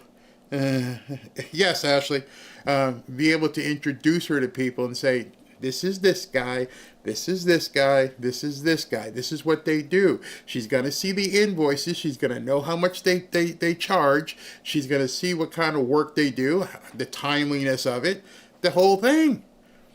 Stuff people don't show people. If I said to you tomorrow, go ahead and buy this house, renovate it, and then resell it, you'd sit back and go, ooh, I have no clue. And you'll call names and you'll say bad things in the chat. Whereas I want to take people like Ashley and Beth who have never done it before, who I trust, and say, here's what happens. Here's how you do it. And I'm not saying after the first one, she'll be ready to go on her own. And maybe after the third, and she'll say, hook me up, let's go. Maybe we partner on a deal. Maybe I partner on a deal with Ashley. And that's how it begins. Now, I was going to go off the air since I'm 3 hours in at this point, but I have Lear Capital coming up for an interview in about 10 or 15 minutes, and so we'll go ahead and take that interview and go directly to it. I'm not going to break. We'll just keep going. So for now, until Kevin comes on, I'll go ahead and take some questions. Or comments rather. If you want to live in Florida but don't have the money to live on the coast, check out the center of the state. Prices are more reasonable, and it's only 1.5 hours to either coast. Exactly. You got this side, which is beach side, and you got the other side, which is Gulf America side, and everything in between, all the middle properties. Even Orlando. There's no beach in Orlando.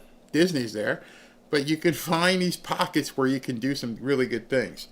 Yeah, like yours truly said, it's not for everyone, but if it isn't for you, no need to make cutting comments. I don't even know why there are bad comments. Even if you're not interested in improving your financial way, your financial position, why is it bad for other people to understand? I waited till after all the Trump stuff was before I started talking about it. We're about to have Kevin Demerit from Lear, and we're going to shift from talking real estate to talking financial markets and gold and silver.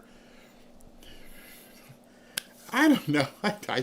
I'm just happy you're still here. How about that? Let's see here. I love this information. Thank you. Thank you. Trump answering questions live. I do not believe that to be true. Let me check. No, it's not live. Come on, people. Keep up. You're looking at... Here, I can show you what you're looking at. Hold on a second. Let me just stop this. The constant people coming in and saying about that. Here, let me show you what you think is live right now. I don't know where you're seeing it. SV, do you see it live anywhere? Because I can tell you this is probably what people are looking at, and they're not paying attention to what's up in... the right-hand side. Else at the NATO meeting, they are wealthy countries, but they weren't paying, and we don't pay any money to Ukraine anymore. Do you know that? In fact, it's the opposite. Did you notice up in the right side it said previously aired? That's not live. It says live on one side because it's a tape of something else. So I'm not really sure why people think that's live. It's not live. Okay, let me see what okay. What to do? What SV is? SV, what do you got here? White House feed is showing something. Let me see if the White House feed is on. If that is on, I can pull it in. But I didn't see RSBN saying anything. Let me check something here pretty quick. If the White House feed is showing something, I can pull it in. Let's see here.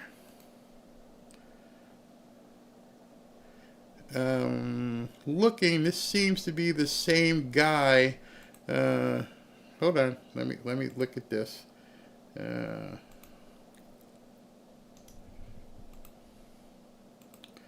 Give me a second, and I can pull this in.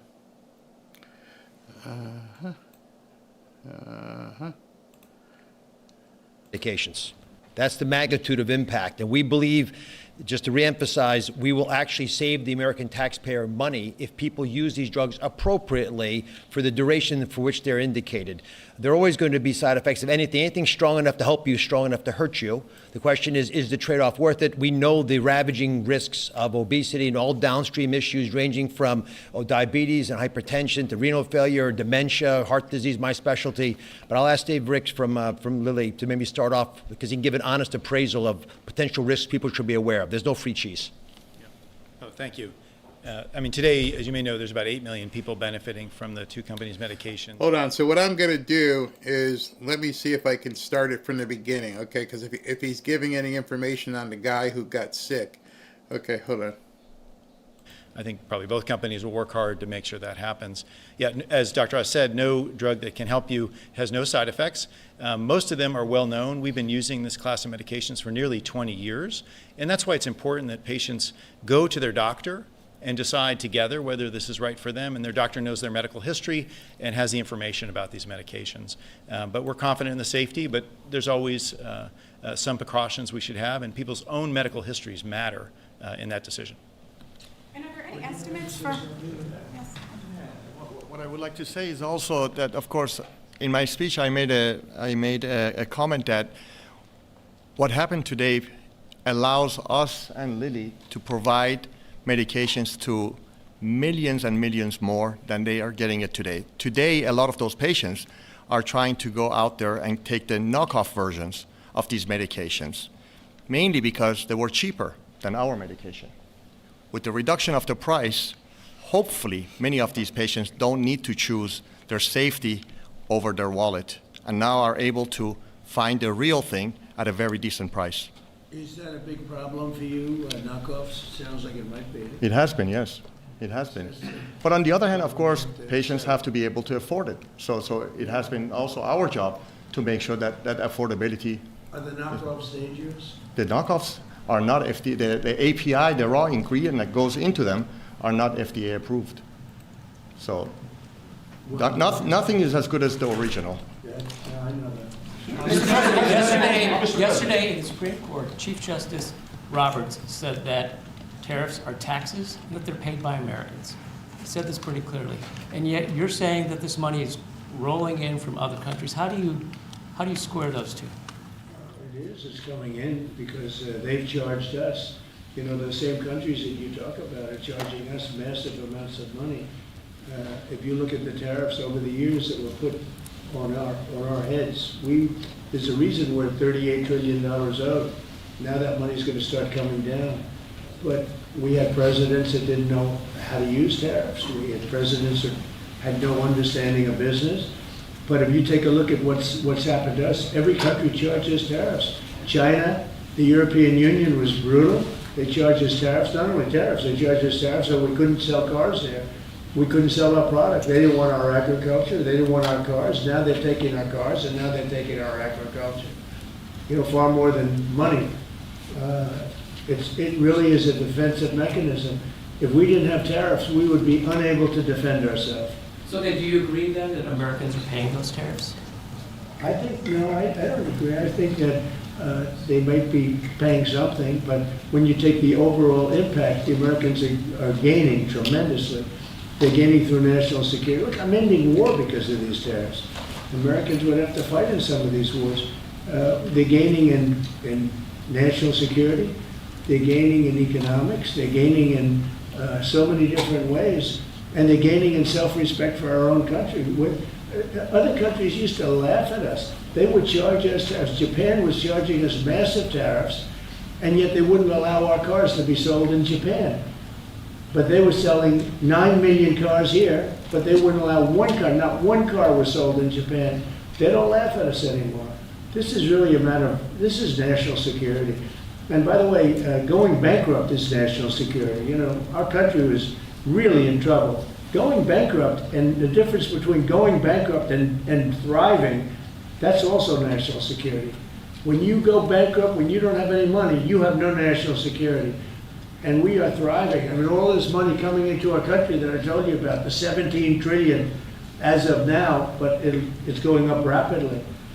I was in Japan, and we have Toyota is coming in with $10 billion to build plants operated by Americans, but building plants all over the United States. Well, they left. They took our plants. They sold cars in here without tariffs. They sold cars. We didn't charge them anything. They destroyed our auto industry.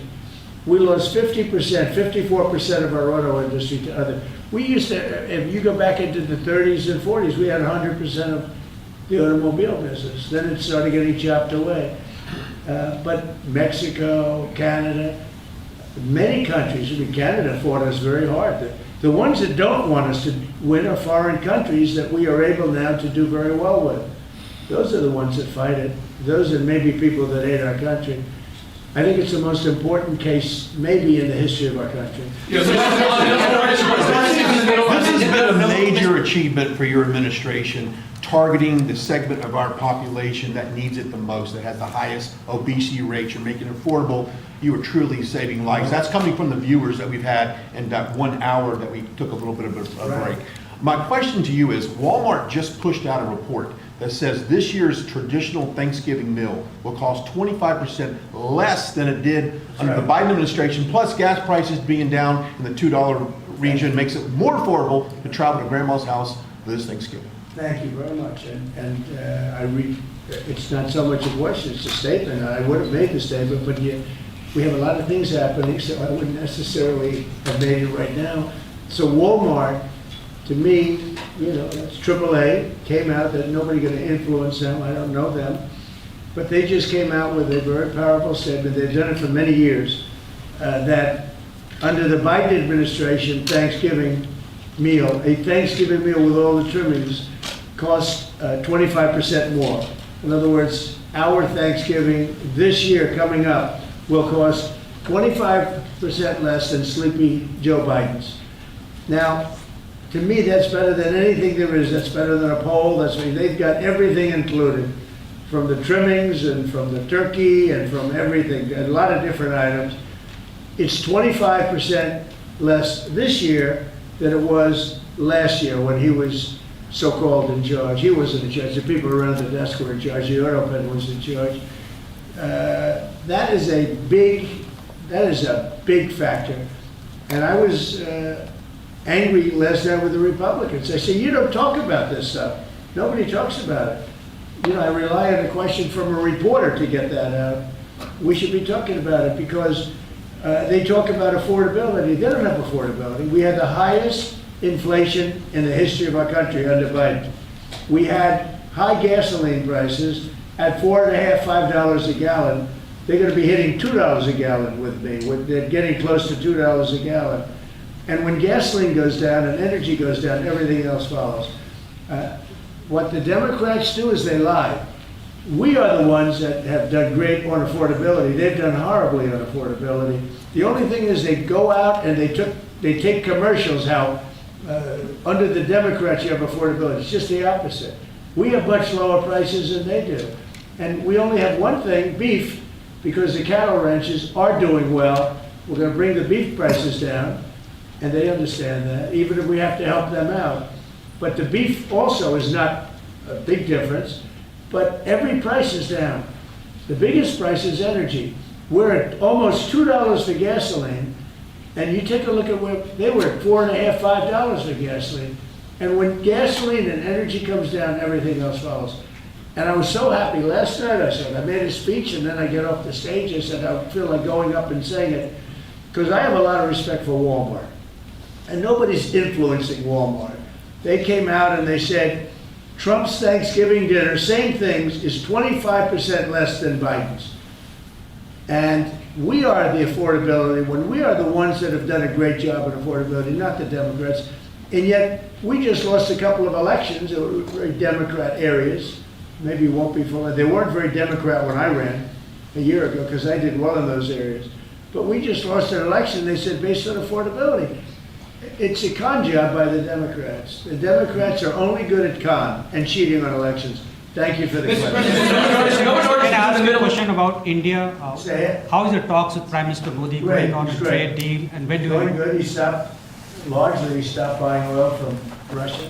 When do you plan? And he's a friend of mine, and we speak, and he wants me to go there. We'll figure that out. I'll go. I had a great trip there with Prime Minister Modi. He's a great man, and I'll be going. Novo Nordisk is in the middle. You're planning to go to India next year. You're planning to go to India next year, sir. It could be, yeah. Novo Nordisk is in the middle of a potential $10 billion acquisition for a smaller obesity biotech. They might need your and the FTC's help to see that through. Do you have any issues with that, or Eli Lilly buying a smaller obesity biotech from an anti-competitive Well, I don't know. standpoint? Do you want to talk about that? I mean, I'd like to hear it. Maybe you should give us a piece of the company like I've been asking for. So Give the United States a nice big chunk of the company. So Novo Nordisk and Pfizer right now are in the middle of an acquisition dialogue and discussion. It's you and Pfizer? It's us and Pfizer. Competing for the company? Competing for the company. Who's winning? And as of today, our bid is higher. And our message to Pfizer is that if they would like to buy the company, then put your hand in the pocket and bid higher. It's a free market, and at the end of it, it has to do with basically the price that the seller is selling for their shareholders and the buyers willing to pay for it. This has nothing to do with FTC, has nothing to do with anything else. What do you know? Free market.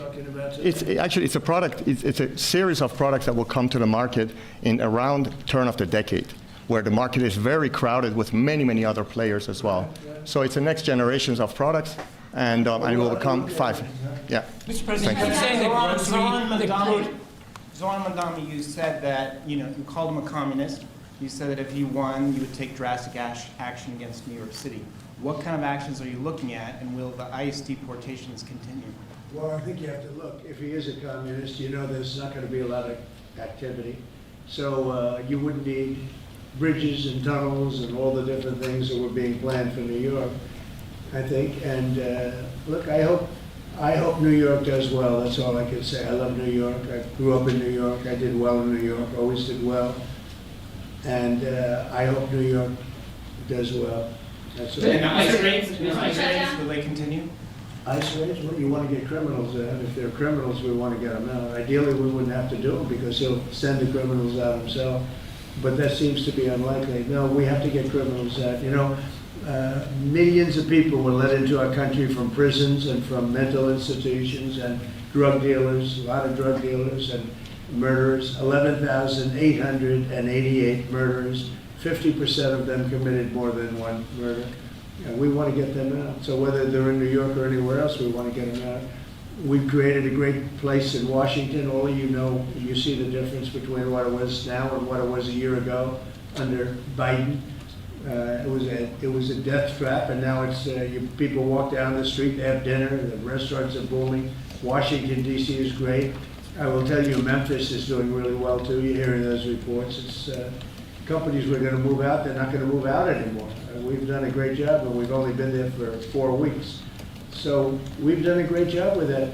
But they have killers in New York. We want to get them out. If they have murderers, if they have people from jails that they allowed out of their jails in order to save a lot of money, we want them out of here. We want to put them back to their jails, not our jails. A question in regards to TSA.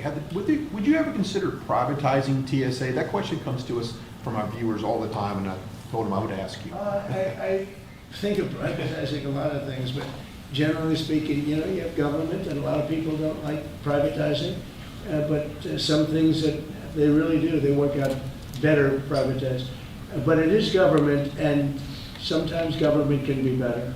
It's something a lot of people talk about. I've heard the government, as far as air traffic controllers, is 2 thumbs up on that. I've heard from dozens of pilots who have flown the last 90 days, particularly under all the stress of the government shutdown. Right. They tell me, Brian, that is the one thing the government does right is air traffic controls. Well, we're going to do it a lot better too, because we're going to buy a new system. It's under bid right now. Bid about 4 different companies, all top of the line, like these 2 great companies, except in a slightly different field. And the air traffic control equipment is 45 years old. Buttigieg spent billions of dollars trying to fix it and didn't even use the right wire. You're hooking up glass into copper, and you can't do that. If they went to a reasonably good school, they'd find out you can't hook glass into copper. And they spent billions of dollars, and it was actually made the system much worse. We're going to get rid of the entire system, put a brand new system in. It'll be expensive, but we'll have the best air control system, meaning, the control towers. They'll be stripped down to the bone, and brand new equipment is being installed. And we'll give out that, it's a big contract, we'll give out that contract over the next 6 weeks. Sir, that the FAA is going to have to cut about 10% of flights at the top 40 airports because of the government shutdown. Are you at all concerned that it might not be safe to fly right now? And what do you tell people who are gearing up for Thanksgiving? Yeah, fair question. Sean Duffy announced they're cutting in certain areas 10%, and they want to make sure it's 100% safe. That's why they're doing it. Mr. President, given these modifications that are being made to air travel, the other disruptions with the government shutdown, do you think it's time for Republicans in Congress to change their negotiating position at all? In what way? To start making concessions to Democrats?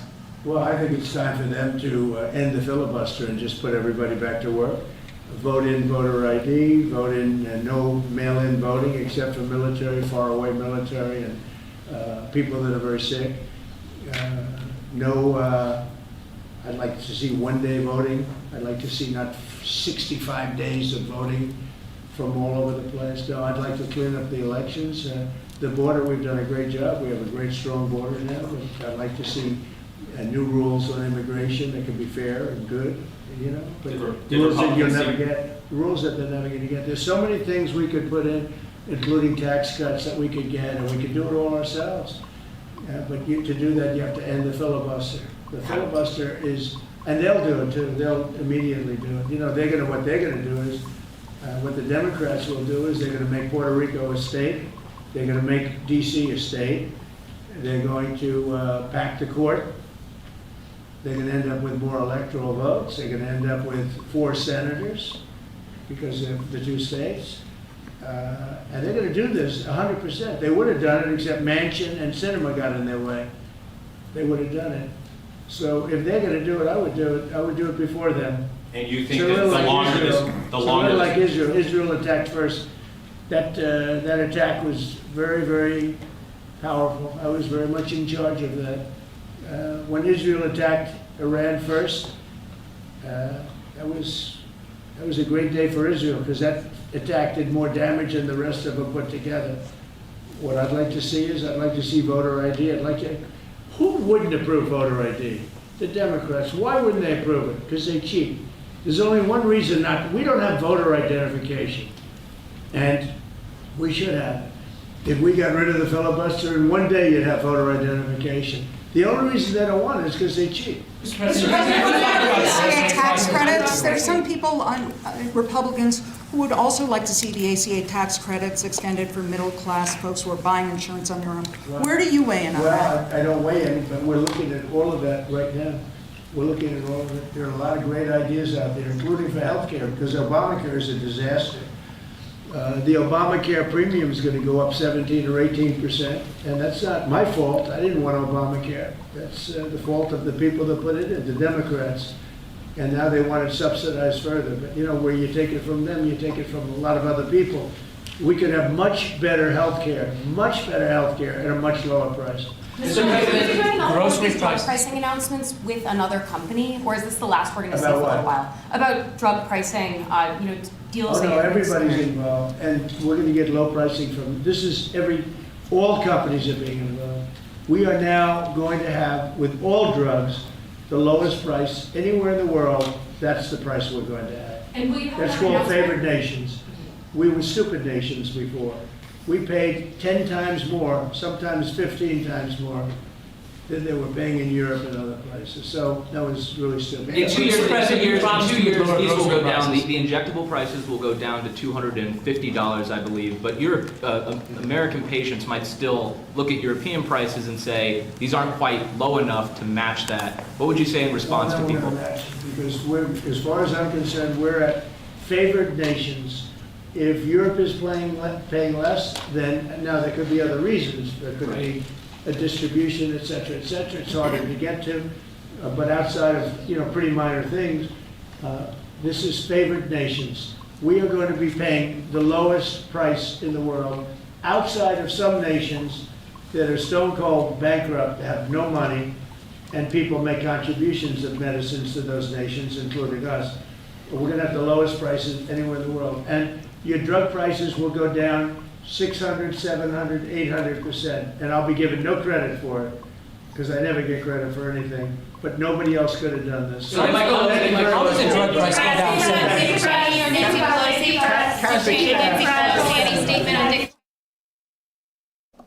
Well, that was it. Sir. All right. So I don't see, Ashley, if you're still watching, I don't see Kevin here. So I guess he may have had other plans. Let me do something. Let me go ahead and just pause for a second and see if... did President Trump just start speaking again? Hold on. Tremendous liability for the country. And on Dick Cheney. I thought she was an evil woman who did a poor job, who cost the country a lot in damages and in reputation. I thought she was terrible. Thank you very much. Thank you, everybody. Thank you, Brad. Thank you, Brad. Thank you, Brad. Thank you. I love the herders. The herders that go out, get out, get out, get out, get out. All right, so what I'm going to do is cut right now. Doesn't look like Kevin made it. Ashley, if you're still on, could you verify if we need to wait for Kevin? Hold on a second. Let me just make sure. Please verify if Kevin's coming on. Give me a second here.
Back to Fanfare. All right, so I'm back. I don't think Kevin's going to make it. So just to give you a little bit of housekeeping, tonight at 7 o'clock, President Trump is on time. At 7 o'clock tonight, he is meeting with... there's another... We're going to go live again tonight. Don't worry. We won't be talking about real estate and money, so nobody has to worry about it. Nobody's feelings are going to get upset. Okay, so tonight, just to let you know, he's going to be meeting with... he's got multilateral meetings with Central Asian countries. That's at 6. Then at 7 o'clock, he's got dinner with those same Central Asian countries. So we've got more President Trump coming up tonight. We won't be having real estate talk. We're just going to show the event, and I'll see if I can't find some news that's worthy earlier. So looks like 6 o'clock, 5:30ish or so. So we'll see. I got to get out of here, go get some lunch. I don't think Kevin's going to make it. So unless he's coming on right now, Ashley, it's not going to work because I'm going to get out of here. All right, so Gypsy says, hurt my feelings, please. I find it so funny. There was one guy in here who says that, we don't want to hear about it, and don't watch. Don't bitch, just don't watch. I'm not hurting people's feelings. I'm not trying to step on any toes, and I'm not talking down to people. I'm saying if anything comes on television that I don't want to watch, I do that. I change the channel. It is that simple. Or I sit through it, like if Robin is watching, one of the Real Housewives things or something. Her guilty pleasure is watching those women. I sit there, I pet the dog, and I'll sit there with Robin, like, no, not them again, not these crazy women again. I'm watching it, like, okay, so I'll be there. Who cares about somebody's feelings? SB's like, it's not an airport. Oh my gosh, it's too funny. And Constantine, very continue doing great work. I have tried since the time I started this show, way back. My objective was to show people stuff that other people don't show them. I don't want to be the same. I'm not good with blackboards and research and history like Glenn Beck is. I love his stuff. I love how I just love it. Love his stuff. I find him one of the more interesting people out there in terms of how he brings content and how he explains things. Not too endeared with many others, because I'm not into the bro panel. People have said, hey, you're going to bring other people. I said, I'm right now they're working on the other setup right out there. And if SV and I can do the technology, then, SV can come on.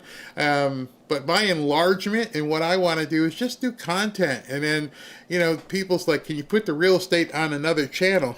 I'm like, why? Why would I do it on a different channel? Again, if you don't like it, you don't have to watch. It's just something. I think what you can tell at this point, and you should be able to tell, is I'm a very passionate person. I'm a lot to love it. No, I'm saying when I do something, I go all in. Everything I've been doing with Trump, I went all in. People say, why don't you do this kind of content or this? I am a Trump channel. That's who I went all in. I'm passionate about everything he's done, not just being president. As you can tell, he motivated me in real estate, which is, I find it odd, is that you're voting and supporting a man who's doing and has done on a very large scale what I just keep talking to you about. I could tell you stories about how he built Trump Tower, what he did to get that done, because I've dug in that deep to find out, how did you do that? How did you get the land to buy Trump Tower? Remember, there's no more land. So everything I talked to you about today on that video, there's no land in Manhattan. Well, Central Park. But other than that, if you want to do something, you got to take something else out.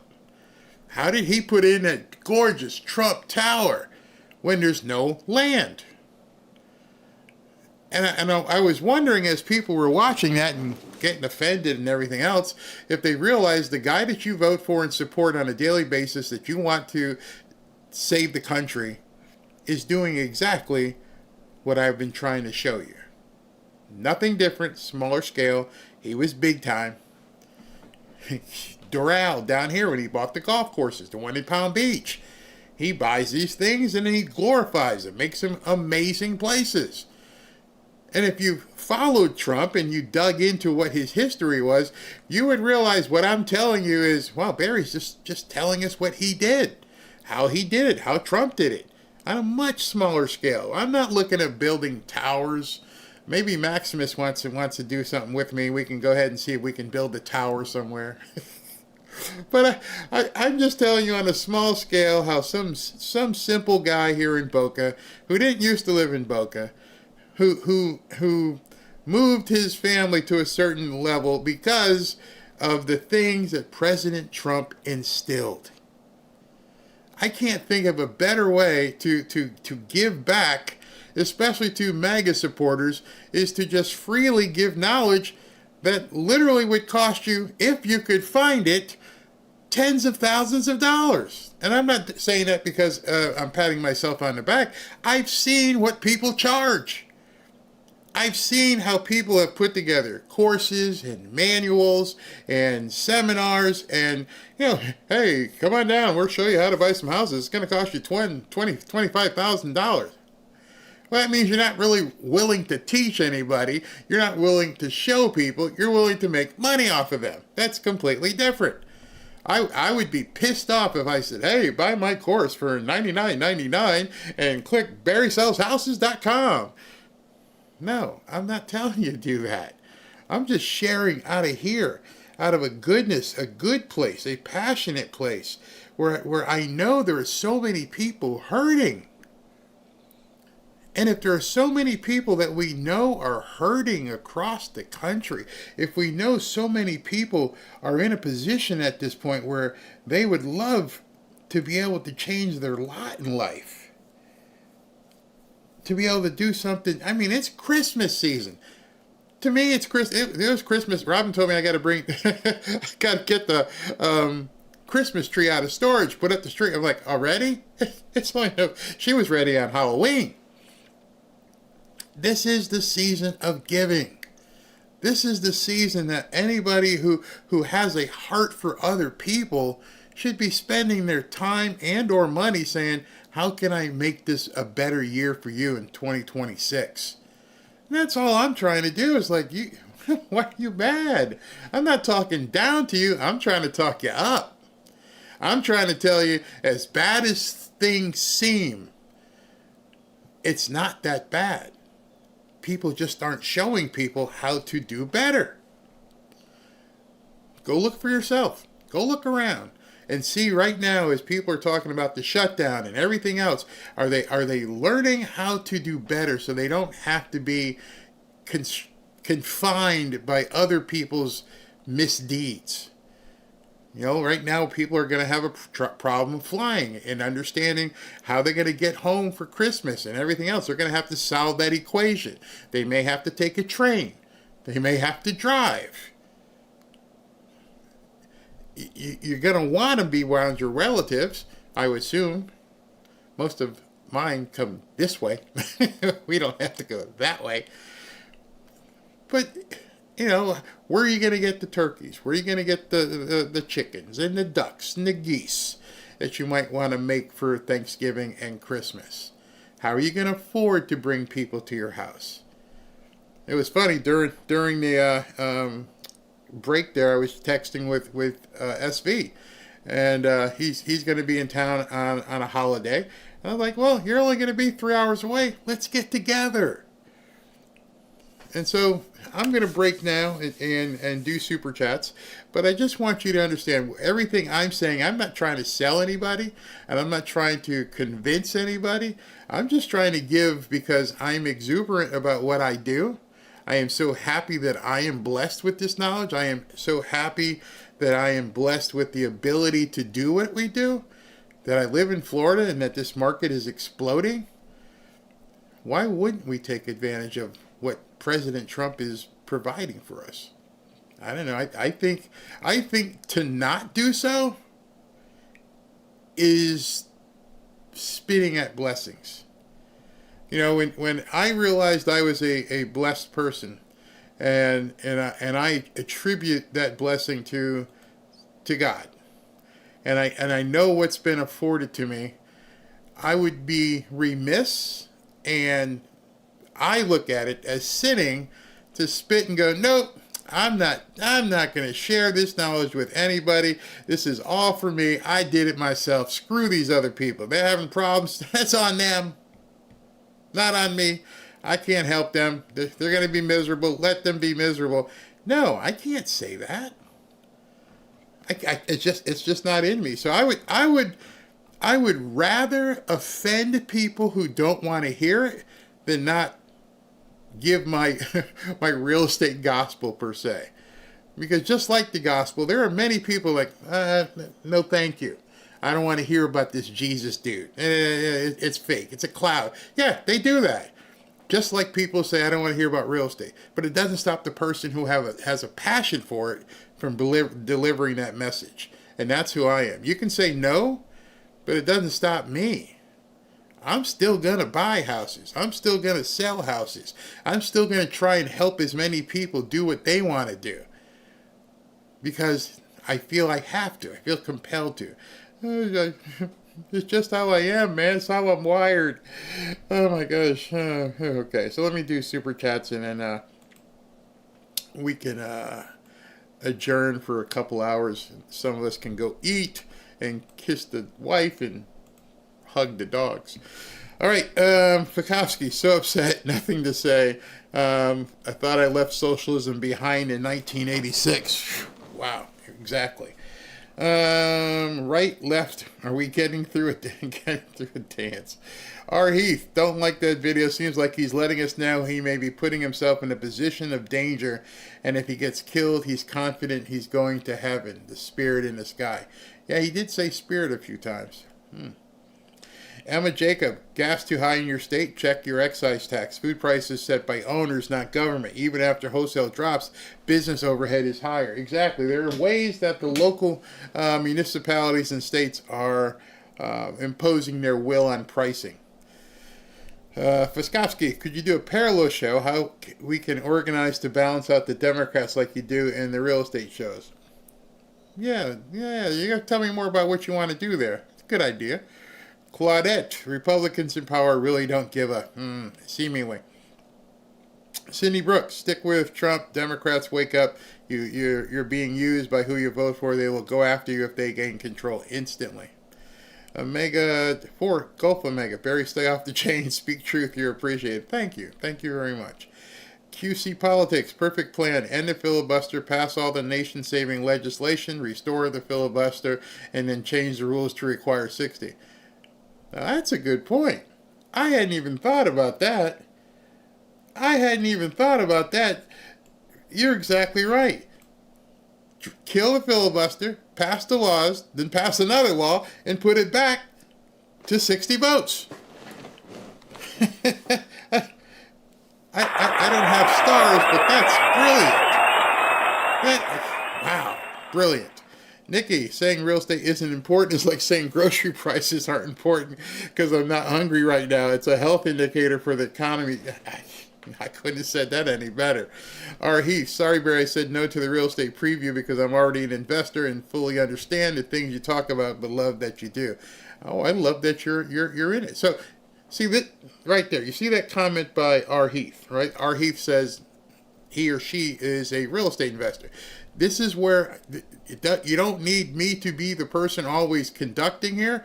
You have people in the chat, and you see stuff like that, you can ask them questions as well. That's the whole idea for this fanfare family.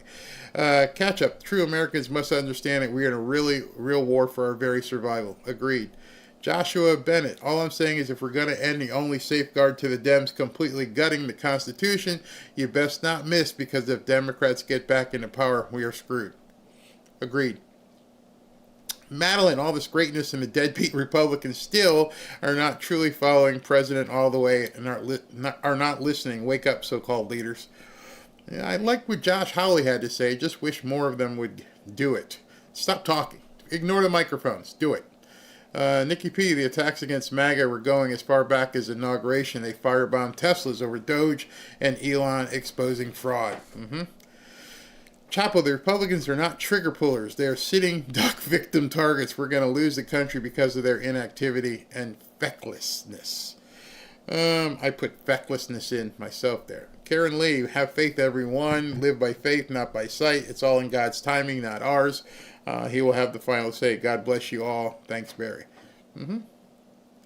Macon Blankenship, thanks, Barry. Hard truths. Redeem Patriot, pray, plan, prepare, protect, hold the line, move forward, call your congressman. You know, Redeem Patriot, what he just said there is why I am also talking about the real estate stuff. And the reason being is you want to be prepared. You don't want to be dependent upon the government to have to bail you out. You're going to want to have these things, this gold, this silver, these homes. You're going to want to have stuff that you have, so if and when poop hits the fan, you're good. Just saying. Brian Newland, I'm at the point in my life where I am one pissed off veteran and I'm ready to die for my country again. We need to save our country. Good ideology. I am at peace with my life. I told the pastor behind my house I can't get baptized until I'm clean. I think that time is now. Oh, absolutely. Got to give you a heads up on that one. Very nice. Go ahead and do that. If you're ready, take the plunge. Leah Smith, thank you. Joshua Bennett. Just to clarify, I'm with MAGA and Trump all the way, but we can't get this wrong because if we mess up, you can kiss the Constitution as we know it goodbye. Yep, I agree with you. What do you think they're going to do? Nellie, we need a prayer night. We're going to get a hold of JJ, and we shall have that. And once we make our money investments, who do we trust? Can you do a show on that? Absolutely. Like, I trust. Build your network. Okay, let me address what she just said. Once you make your money investments, who do you trust? Now, first and foremost, the man upstairs who's giving you the ability to have these streams of diverse income. That's who you trust first. Second is begin building your network. The whole thing about being successful, whether it's gold, silver, crypto, real estate, you name it, whatever it is, you want to be around people, A, who've done it, and B, you can trust. And so it may be as simple as, like BLS Doom Crew does a lot with crypto. I don't know much about crypto. I am a neophyte. But he and I sat down and we've begun building a relationship.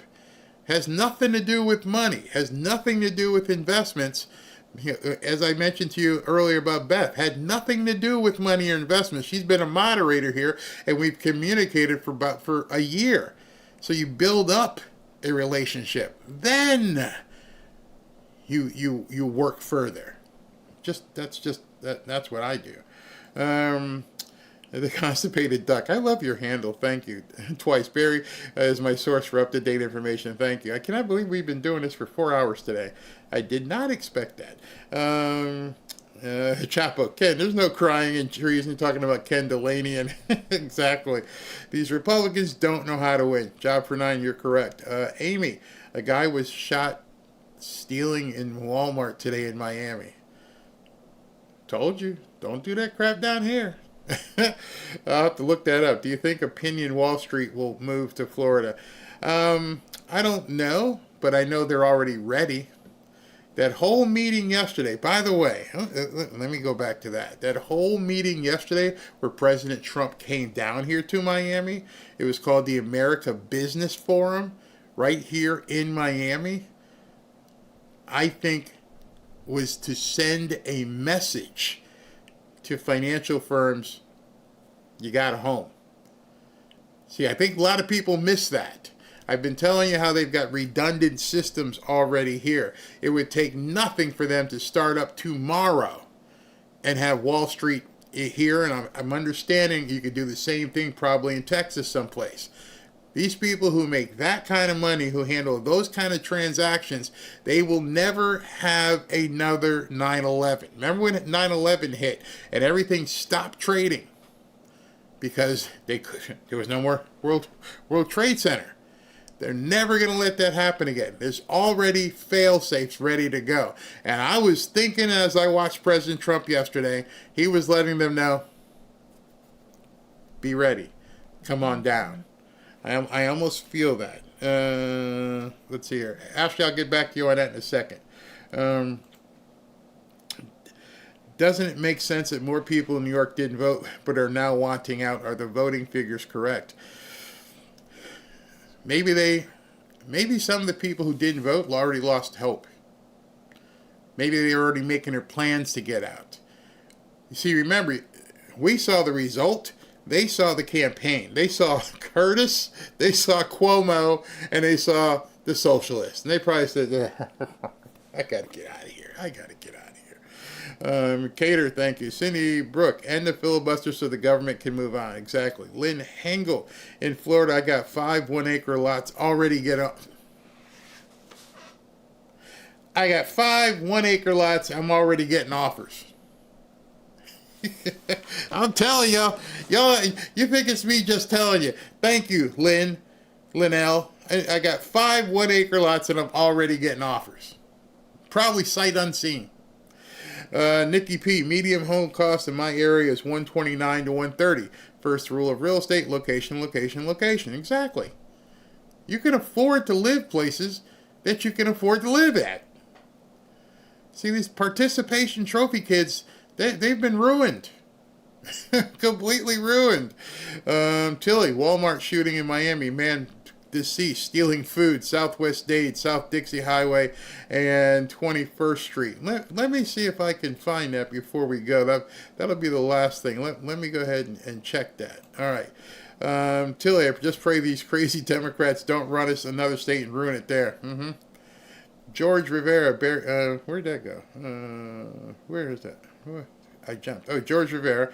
Barry, continue your wealth accrual tips. I'm a 1099 engineer providing services. Your real estate insights are the same for success in many professions. Thank you. Now, he said something here. Those of you guys who are on paychecks, 1099, he's got his own business. Tilly, company came, gotta go, stay safe. Enjoy, Tilly. Zelda. Some wise words listen and absorb when someone is teaching. You might not use it now, but you never know. You may use it later. I listen to everything Barry teaches, and I do not live in America. Wow. Wow. Thank you. Kind words. Mary Boston. Barry, I love everything you share with us. I appreciate your love for President Trump. It mimics mine. Yeah, I really do like. Maximus. I parked my overtime in real estate. Yeah, we'll talk about buying Trump Tower privately, you and I. Martha Garcia, thank you very much. Mary Kellums, look up what happened to tight end last night for the Cowboys. He wasn't a tight end. He was a defensive tackle or defensive end. What Mary was talking about is, well, I'll tell you in a second. Ozark Hunter, you're a great guy, Barry. Those of us who have been here for a long time know that. A selfish person wouldn't tell you these things at all. Thank you very much. What Mary was talking about is a player for the Dallas Cowboys. He was a defensive tackle or defensive end. And he 24 years old. So imagine, if you play for the Dallas Cowboys, you're probably making $1 million plus. On this past game he played, he recovered a fumble and ran a touchdown. He was just everything he wanted to be. And then last night the story is he killed himself. And so you never know what's going through somebody's mind. So a kind word or something can really help somebody. It's really sad. I just wanted to say that. All right, so yes, I'm looking at the story here. Let me see if it's a paywall or I can show you guys. Wait a minute. Maybe it'll let me show. All right, so let me go ahead. Okay, you can see it. It says, Miami-Dade deputy shoots man at Walmart. He dies at the hospital. Let's look at the article. Miami-Dade deputy shot and killed a man at Walmart Thursday morning after responding to a call about shoplifting at the store. The deputy was patrolling the area near Southwest 211th Street around 7:15 when he received a call that security saw a man stealing things. When he went inside the store, he made contact with the man. Security identified the person who was shoplifting. The man ran to a covered parking lot outside the store and fought with the deputy who was trying to subdue him. That's your first problem. No, that's your second problem. You're stealing, then you decide you would break bad and want to fight with the deputy. The deputy realized the man was armed with a gun during the struggle and shot him. So you decided to steal, you started to wrestle with the deputy, and then you brought a gun. Whether the man pulled the weapon is not clear. As in all shootings, this is under investigation. The man collapsed on the street right outside the parking lot. The deputy immediately began life-saving measures. They took him to the hospital and he passed away. The sheriff's office has not named the man. It's the second time this week that a Miami-Dade deputy opened fire. Earlier this week, a deputy was shot with a teen wielding a semi-automatic rifle in Homestead following armed carjacking. So word to the wise is, don't F.A. in South Florida. You have to assume, like that deputy assumed, because we all carry, that this person was carrying and he was willing to die for something he stole out of Walmart. Bad, bad, bad. Don't do it. Don't do it. It's not worth losing your life over. It's crazy. All right, everybody. I'm gonna 4 hours. By the time we get done with the after party, we'll be close to 5. So I will see you guys tonight. I'm gonna get something to eat. I'm starving. Love you guys.